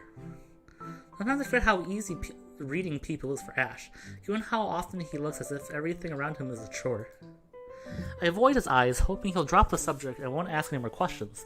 The last thing I want is to tell him what happened, especially the part about the letter. In fact, he's the last person on Earth I'd ever think about letting it to, if I could help it. Sure, he's a dependable guy. God knows how many times he has helped me, even without asking for it. But stuff like ghosts and supernatural? He'll never believe those, even if he hears it from a friend. Except maybe if it's Becca. On a good day, the most harmless thing he'll do is give you an explanation why those things have no chance of being real. At worst, he's insufferable. He will poke fun at every single chance he'll get. Ashhole! What did I ever do to him? He never does that to Becca or Zach. I can already imagine how things will go down the moment I spill a word of what I saw. Over my dead body. Before it catches his attention, I shove the letter deep into my bag. What's wrong? Nothing. Let's just go. Lego! Doesn't look like a nothing to me. We still have Zach's movie tonight, remember? It's still early. And didn't you say your shift will end around 5 or 6? What about... Hey, Isabella, wait up! Ooh, a rush of air greets me as soon as the main door opens. Not the usual autumn draft, but still a welcome change from the shifting atmosphere inside the mansion. Ash's footsteps quick behind me, the soles of his shoes thumping hard against the polished concrete in an awkward cadence is the word, as he rushes to catch up. He calls out once, twice.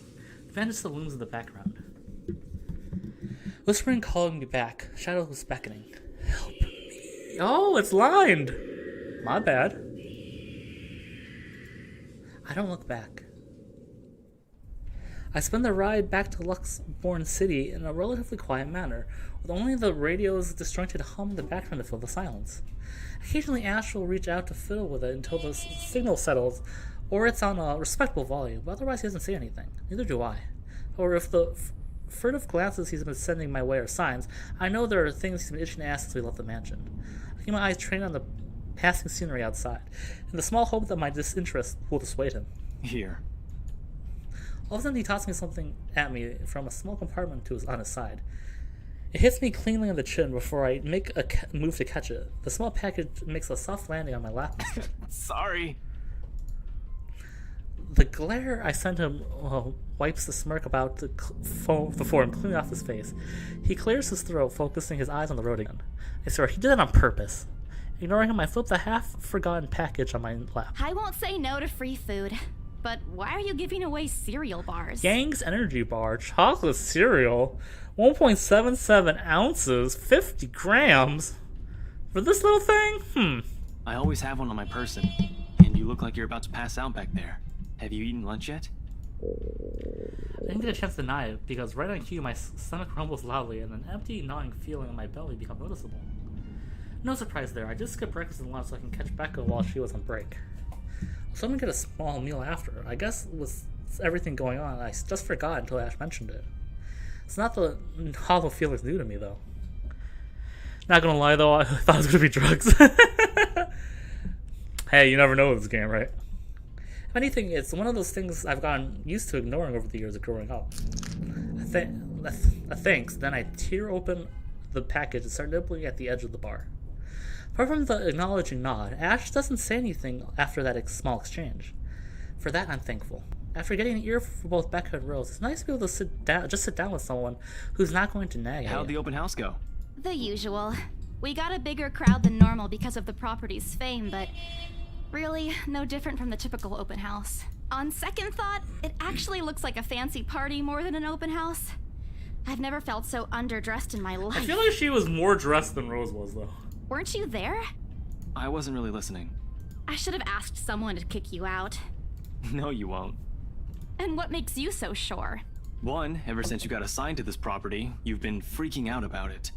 Rebecca's words, not mine.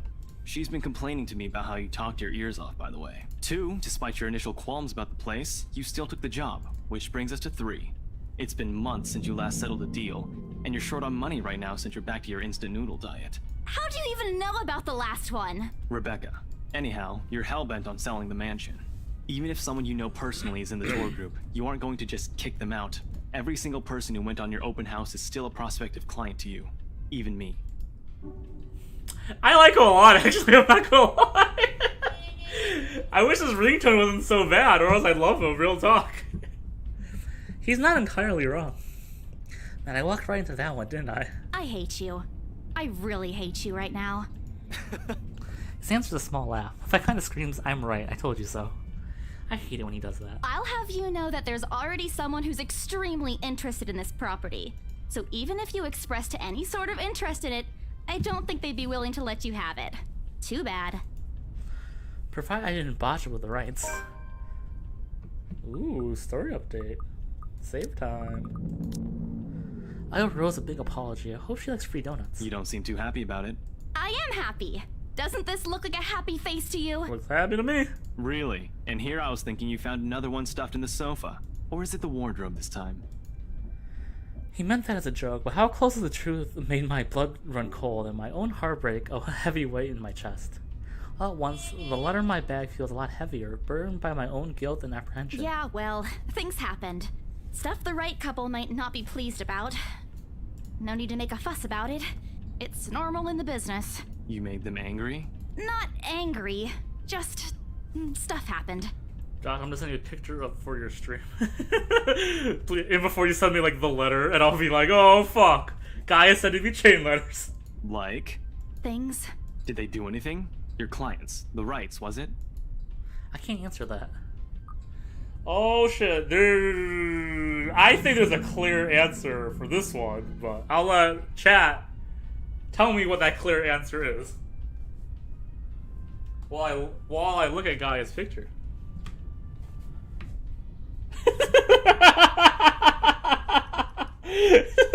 I love it, God. Oh my god, that picture's so good. I gotta change the subject.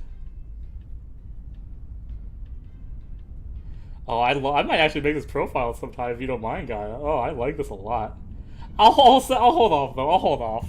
I don't want to make my profile picture horror-y. I love it though. Change the subject. Jesus doesn't approve lies. Tell him. Okay, sorry, chat. I gotta do it for Jesus. You keep asking me about my work, yet you haven't said a single word about yours. Lash went up. Good choice, kids. That's not fair. I was gonna pick that too. Both you and Zach have literally disappeared off the face of the earth. An overt exaggeration, but changing the subject to something else is still better than outright lying to him. Besides, it never works with him.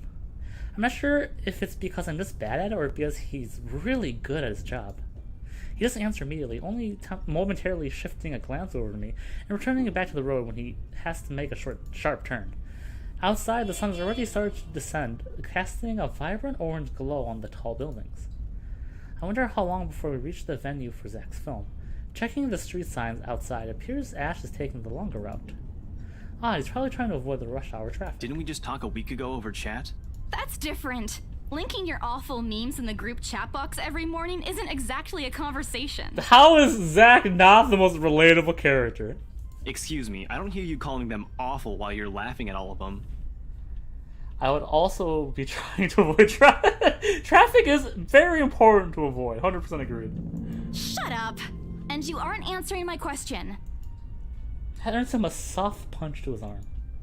I did laugh at them, but I'm not going to give him the satisfaction of knowing that I find most of them funny. It'll only make his head bigger. Stupid Ash.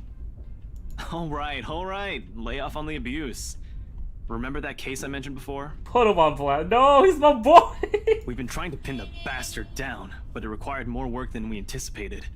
The guy's slippery like that. We got some good lead months ago. He recounts what he's been doing in the time we haven't seen each other. His usual work, the occasional small investigation, the case that's been stuck working on, stuff you couldn't mention in the brief time we catch up each online. Although most of it are the trimmed down version, only things he can tell about that. Even the way he spins his answers to my question, just enough to satisfy my curiosity, but not enough to paint the whole picture. At one point his voice takes a strained tone as he mentions something about the big case, but I don't dwell on it much. That's normal, right? I mean, who wouldn't be frustrated if you couldn't bring someone to justice because they kept slipping out of your fingers? If I were in his shoes, I'd definitely lose my mind. His stories never cease to be entertaining regardless. If things weren't the way they were back at home, maybe I would have considered taking the same job as him. Well, no, not really. Mama would never allow that. Mama? I heard her playing Little Gear.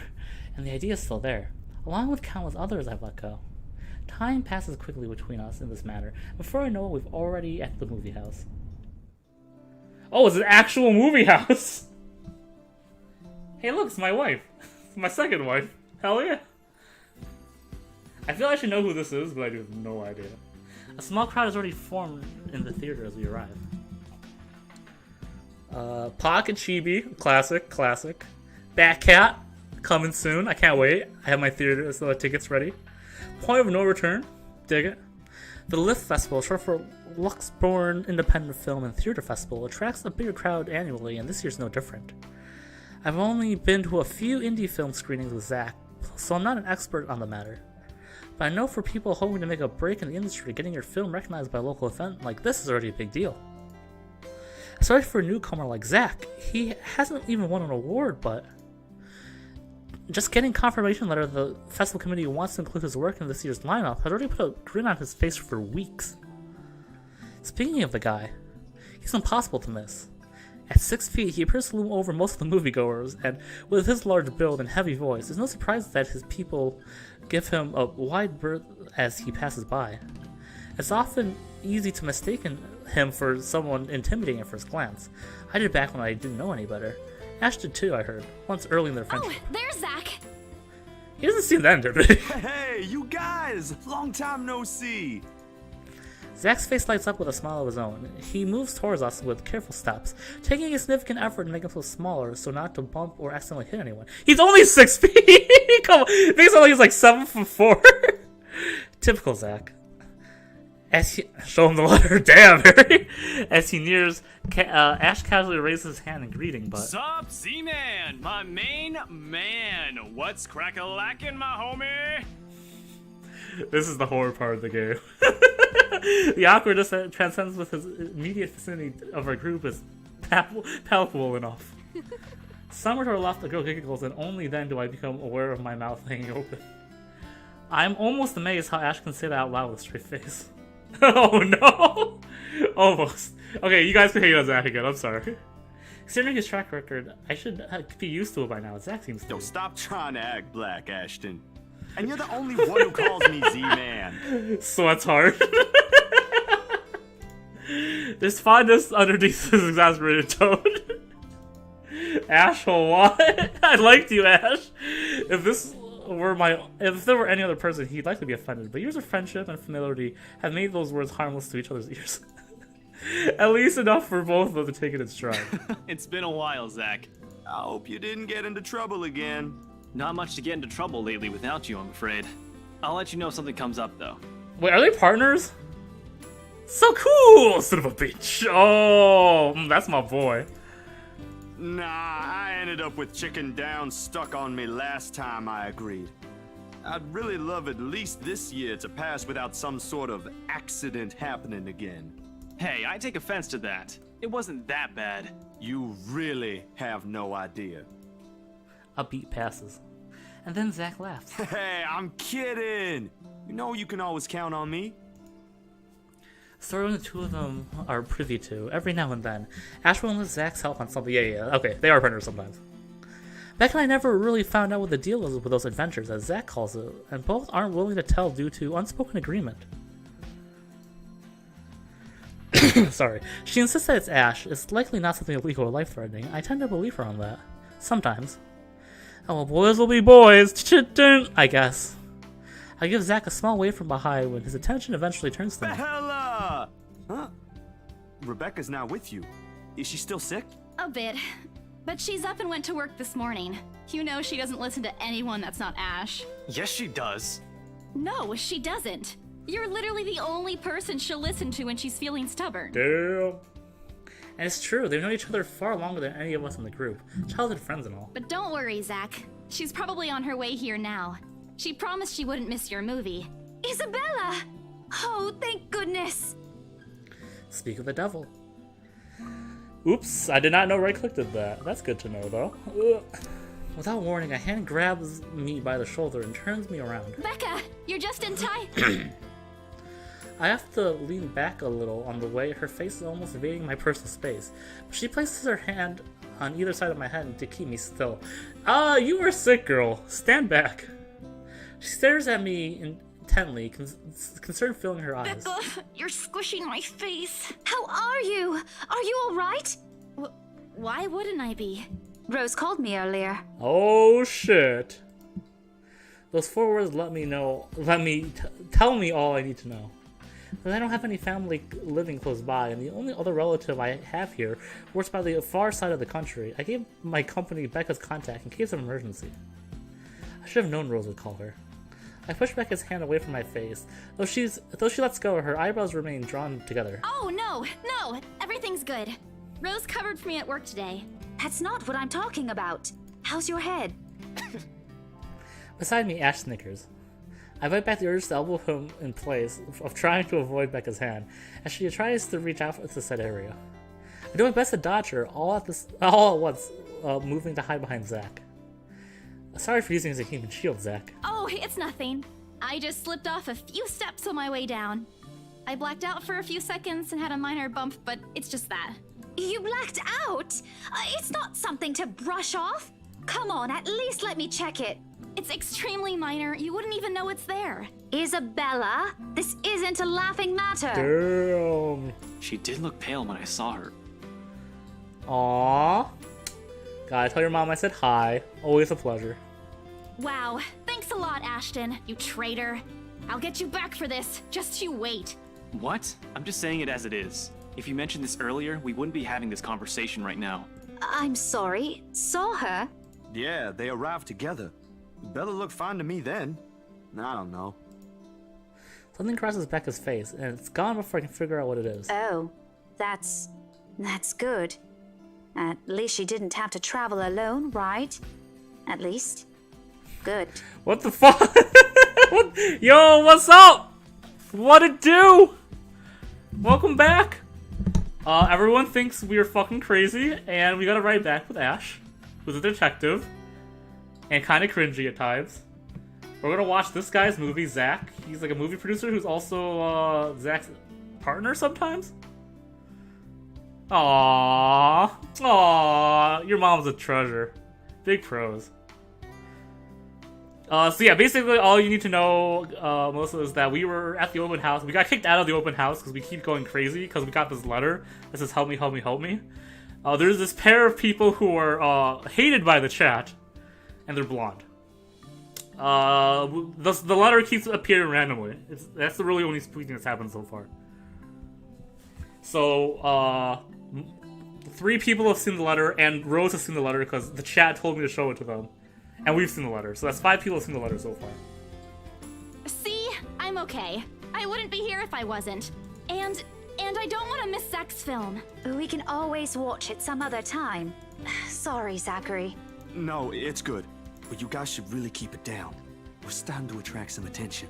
It's the premiere. The premiere's different. Right, Zach? I shoot him a pleading look. Zach's a sensible guy. He'll understand. Please understand.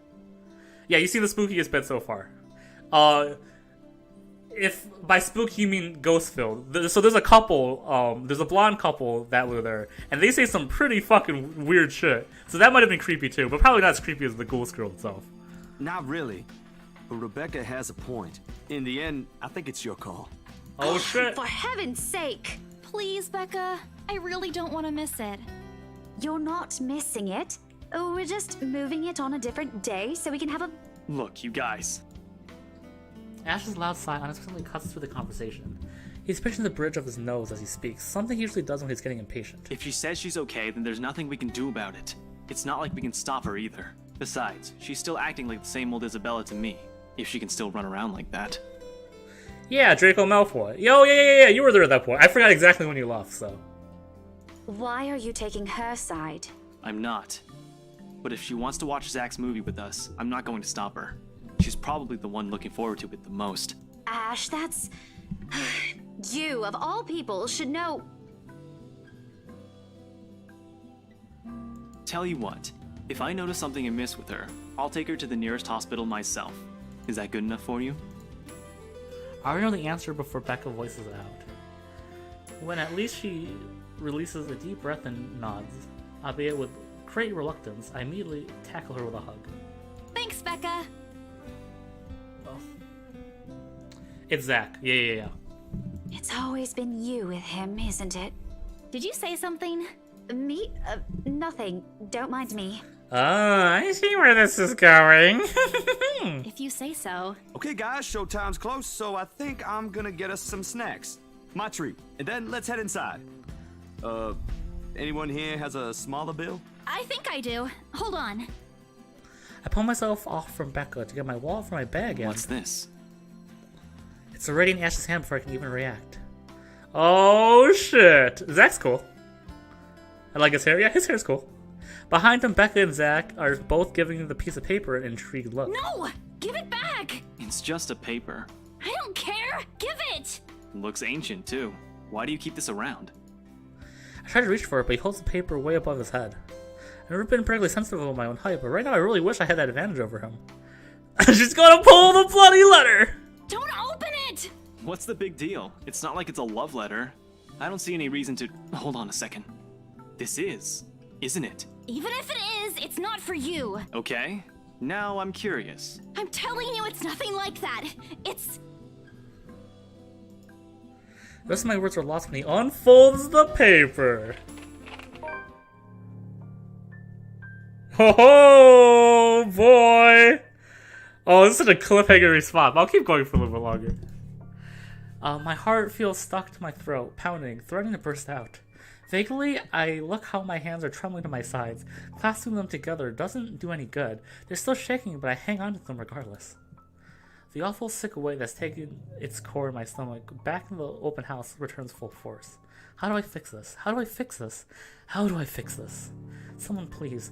Today's turned out to be a horrible nightmare. Send this to 5 people or else. Well, that's... Interesting. Guys, I think we should listen to Bella first. Aren't you a few days early for Halloween?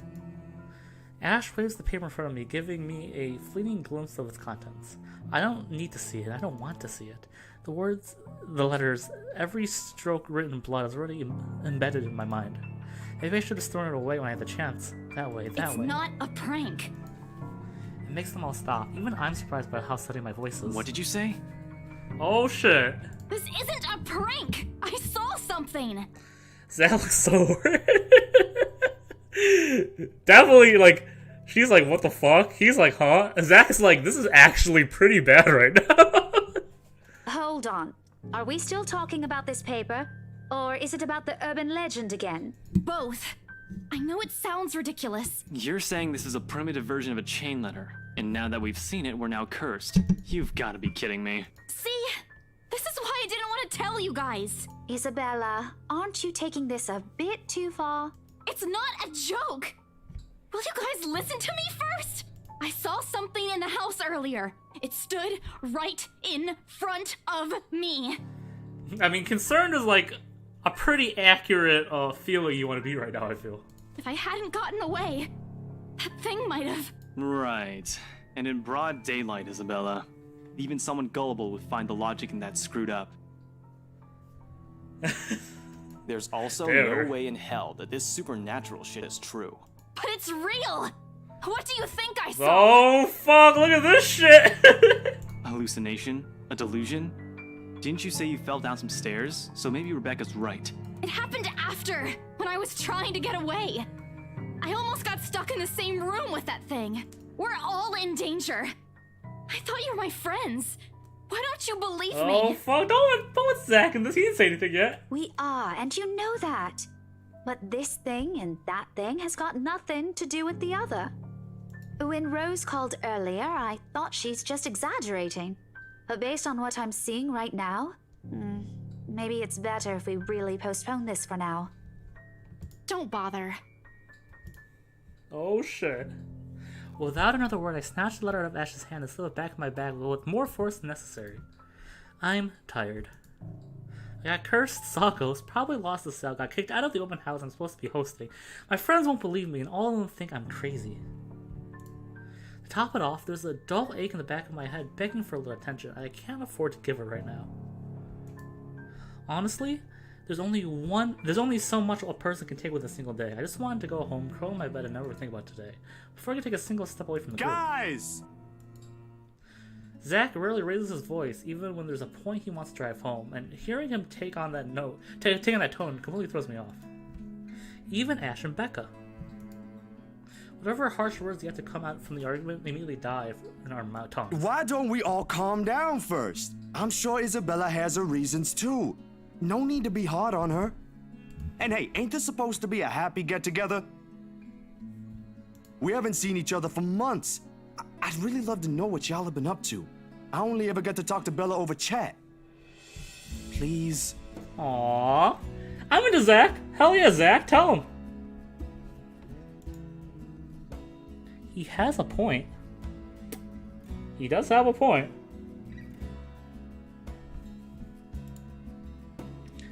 Ash, for his attempts to look cool and distant, has always been looking forward to this. He even took the time to call this morning for a reminder. He never does that. Becca too, I'm pretty sure there's another reason why she got out of bed today.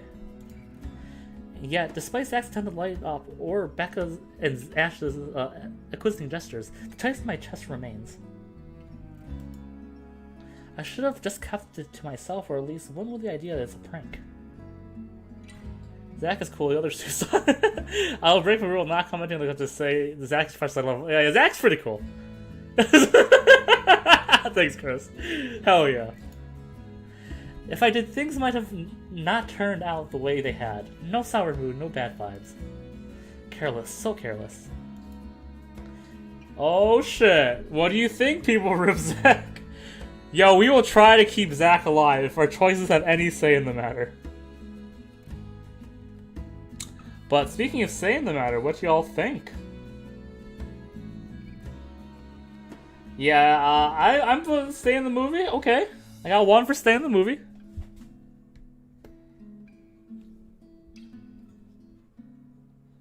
Because what Zach wants, stay for the movie. Yeah, I think everyone's gonna say stay for the movie. I'm not gonna waste any more time. Let's go for it. Any other day, I excuse myself and go straight home. Let's see what happened. Zach increased, Becca decreased. I think Ashton stayed the same, even though this was new, because he was above neutral for us. Okay, so we're going for Becca hates us route. Let's go. Hell yeah. Let's see here. But this is something special to Zach, something he worked so hard to bring to life. I should know better. Fuck Becca! Hell yeah.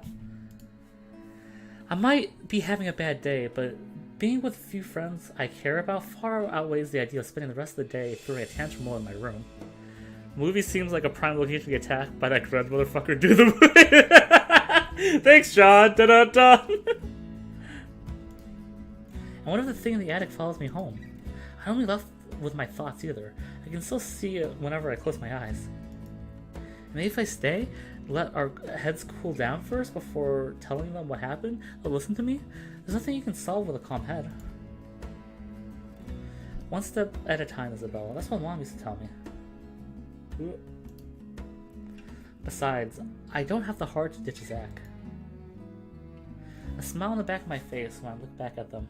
If we keep arguing here, we're going to miss the first few minutes. Oh, tell him. All right, that's the Isabella I know. Oh, good. I thought for sure you were going to cry. Oh, fuck.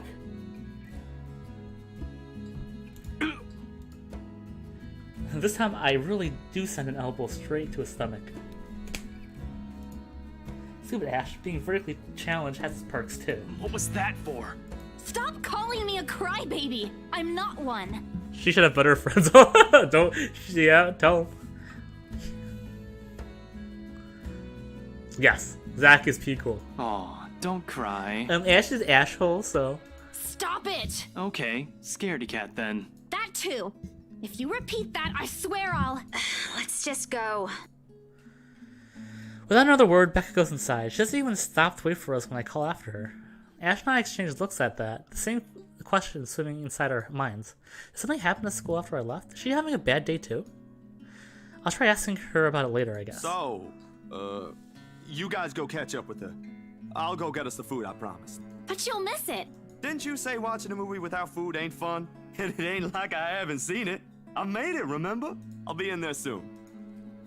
One friendly tap on my shoulder and then he's gone. A few moviegoers are still milling about.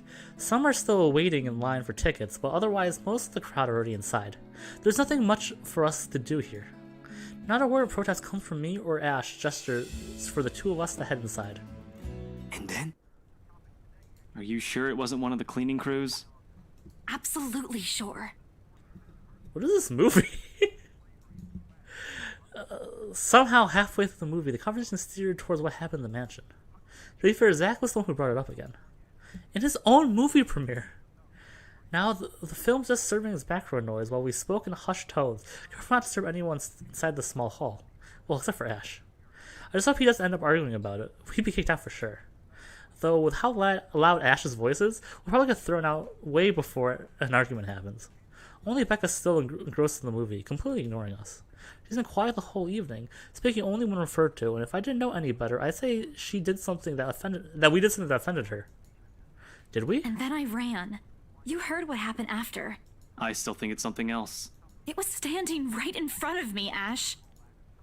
He's one of the smartest people I know, but geez, he should learn to listen. Plus, he didn't say he didn't believe in these things. Didn't he say he doesn't believe in these things? Why is he in this conversation again? I heard what you said, but it's a small room. There are a lot of things someone else could have done there without your knowledge. If I could see it up close, maybe I can... I am not going back there. Ain't that a problem if you're hosting an open house? Oh, Zach, right? Rose does the first floor tour. I ain't sure ghosts can be restricted to one room, Bella. Don't tell him, Zach. There are no ghosts, Zach. Stop putting useless ideas in her head. Yeah, but I was thinking, maybe all the house needs is a blessing. Wasn't it left uninhabited for years? Oh, the house did change hands over the years, from one distant relative to the Ermengardes to another. None of them bothered to live in it, though, and it remained that way until its current owner decided to sell it. Why didn't I think of that? I didn't peg you as the religious type, Zach. Nothing like that, Ash. Who knows, though? It might bring something positive to the place. That's not a bad idea. I just don't know where I could find someone. You're not seriously considering his suggestion, are you? Super.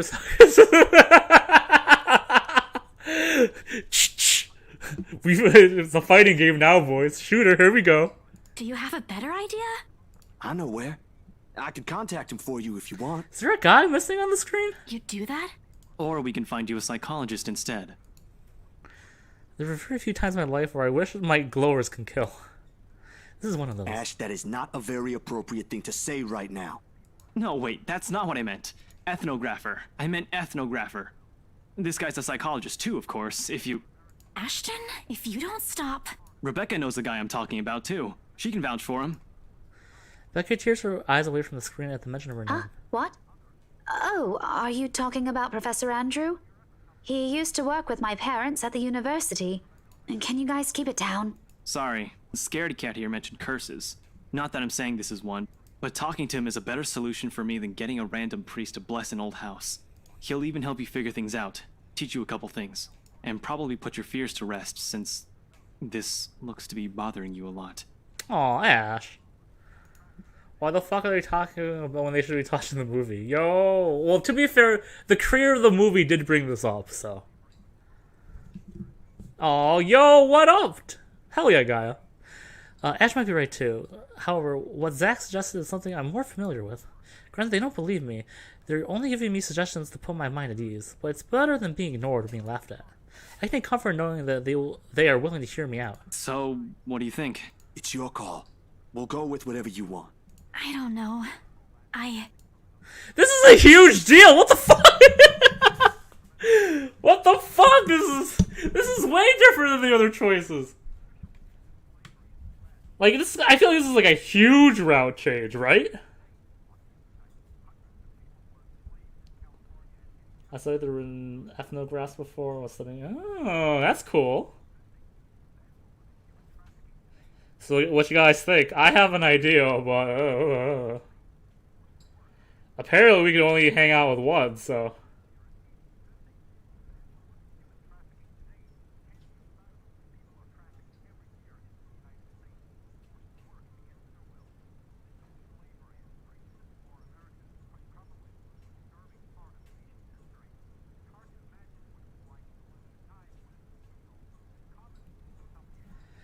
I mean, both would be fine normally, I feel, but...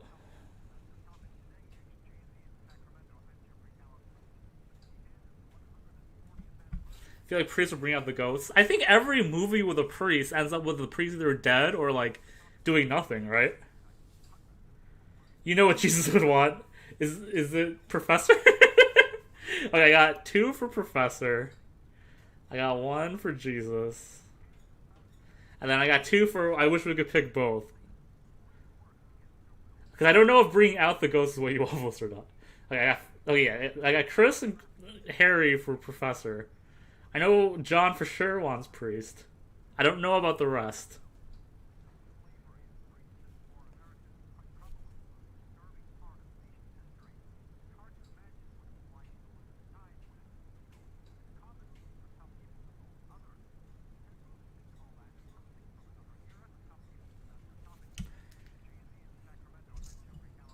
Priest? Okay, I got 2 for Priest. Melissa does have a compelling argument. My original vote was actually for the Priest as well.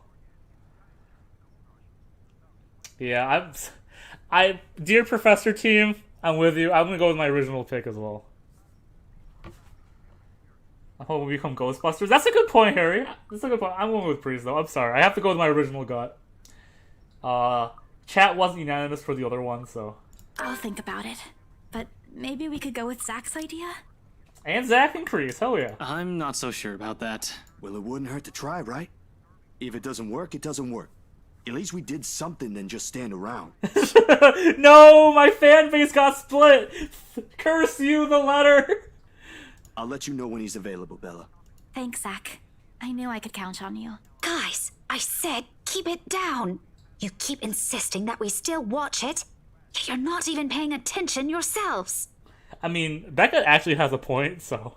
It ain't a big deal, Rebecca. I'm the one who broached the subject in the first place. It's still your film, Zachary. A good film, mind you. You worked hard on this. The least we could do is watch it with you. And that's what you're all doing. I really appreciate all of you making time for this. Sorry, Becca. We'll stop now. I throw her an apologetic look, even if Ash is the only one who should be reprimanding, but her attention is already back on the screen. She is being asked about it. I do agree, Chris. She's like that guy at North Park. You know, when we were talking and that guy just kept looking at us with glaring looks. Like, he's right, but he should just fucking be nice about it. Becca's voice actor. What if she's actually her accent, though? When Becca's acting this way, there's a big chance something's nagging at her. We really need to talk. We all fall into comfortable silence after, the kind only you can share with people you're most at ease with. That's fair, Melissa, I agree. For the first time, the letter lays forgotten in my bag, if only for a few hours. Night has fallen by the time we exit the movie house. Despite the late hour, the streets are still filled, bustling full of people. Those who are about to head home, those meant to meet someone, those who simply wandering about. Walking in the sea of unfamiliar souls, it strikes me how easy it is for one to get lost in a city as nondescript as Luxporn. Oh, that lady who yelled while we were talking to the previous. Yeah, not guy, sorry. I was afraid too. At one point back when I was new and had to just set foot in this place. You know, the person who called for people when we were seeing, I think it was Letters of the Heart, was it? Voices of the Heart, something like that. Show the letter. Harry wants to kill everyone, damn. Now with familiar faces walking toward me, it feels a little like home. The whole toilet about curfew. You can tell this is pre-corona, but is this 6 feet? I can't tell. Zach and Ash bid us goodbye shortly before Beck and I cross to the other side of the street. The former claiming he's got a few freelance jobs to take care of before the day ends, and Ash? Who cares? He never tells. Sometimes he'll just randomly appear at your doorstep looking for a place to crash. He does that to Zach a lot, much to the latter's frustration. But he's a busy guy too, in spite of the laid-back air he gives off. Thanks for today, everyone! No problem, Zach. I'm sorry for what happened earlier. Help me. Huh? Oh, voice.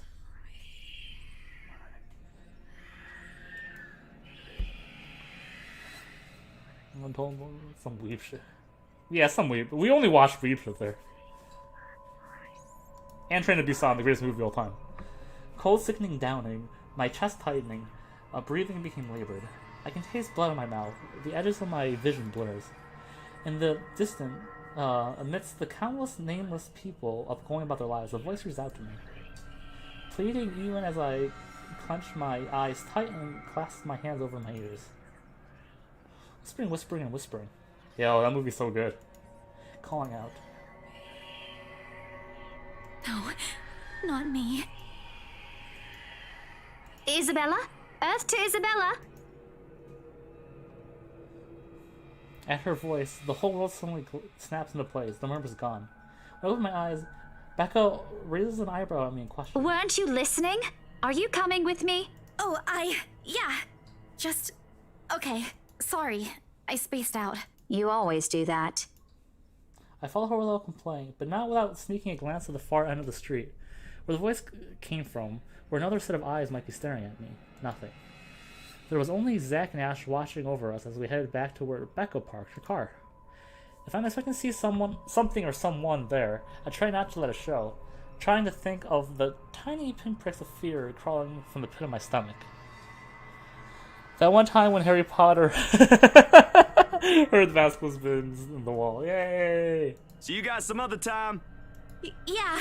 See ya. Per this, supposedly we aren't supposed to die. Doesn't mean that we're free. Well, maybe it does. I don't remember the exact message, so. Another glance, and with a final wave, we go off our own ways. I don't know what I saw. I don't know what I heard. I don't want to know. And if this is what would help me sleep tonight, what would give back that normalcy in my life, then so be it. Oh shit! New day! This is a great point to save and call it a day. What do you guys think so far? Oh man! Let me see if I can see that letter too before we go.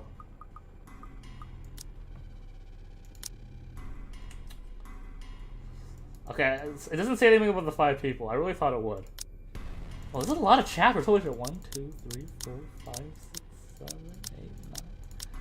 So we did, I assume, chapter 1 of 11 chapters? Holy shit! This gonna take forever. I'm okay with most of this cast getting murdered. Damn, Chris.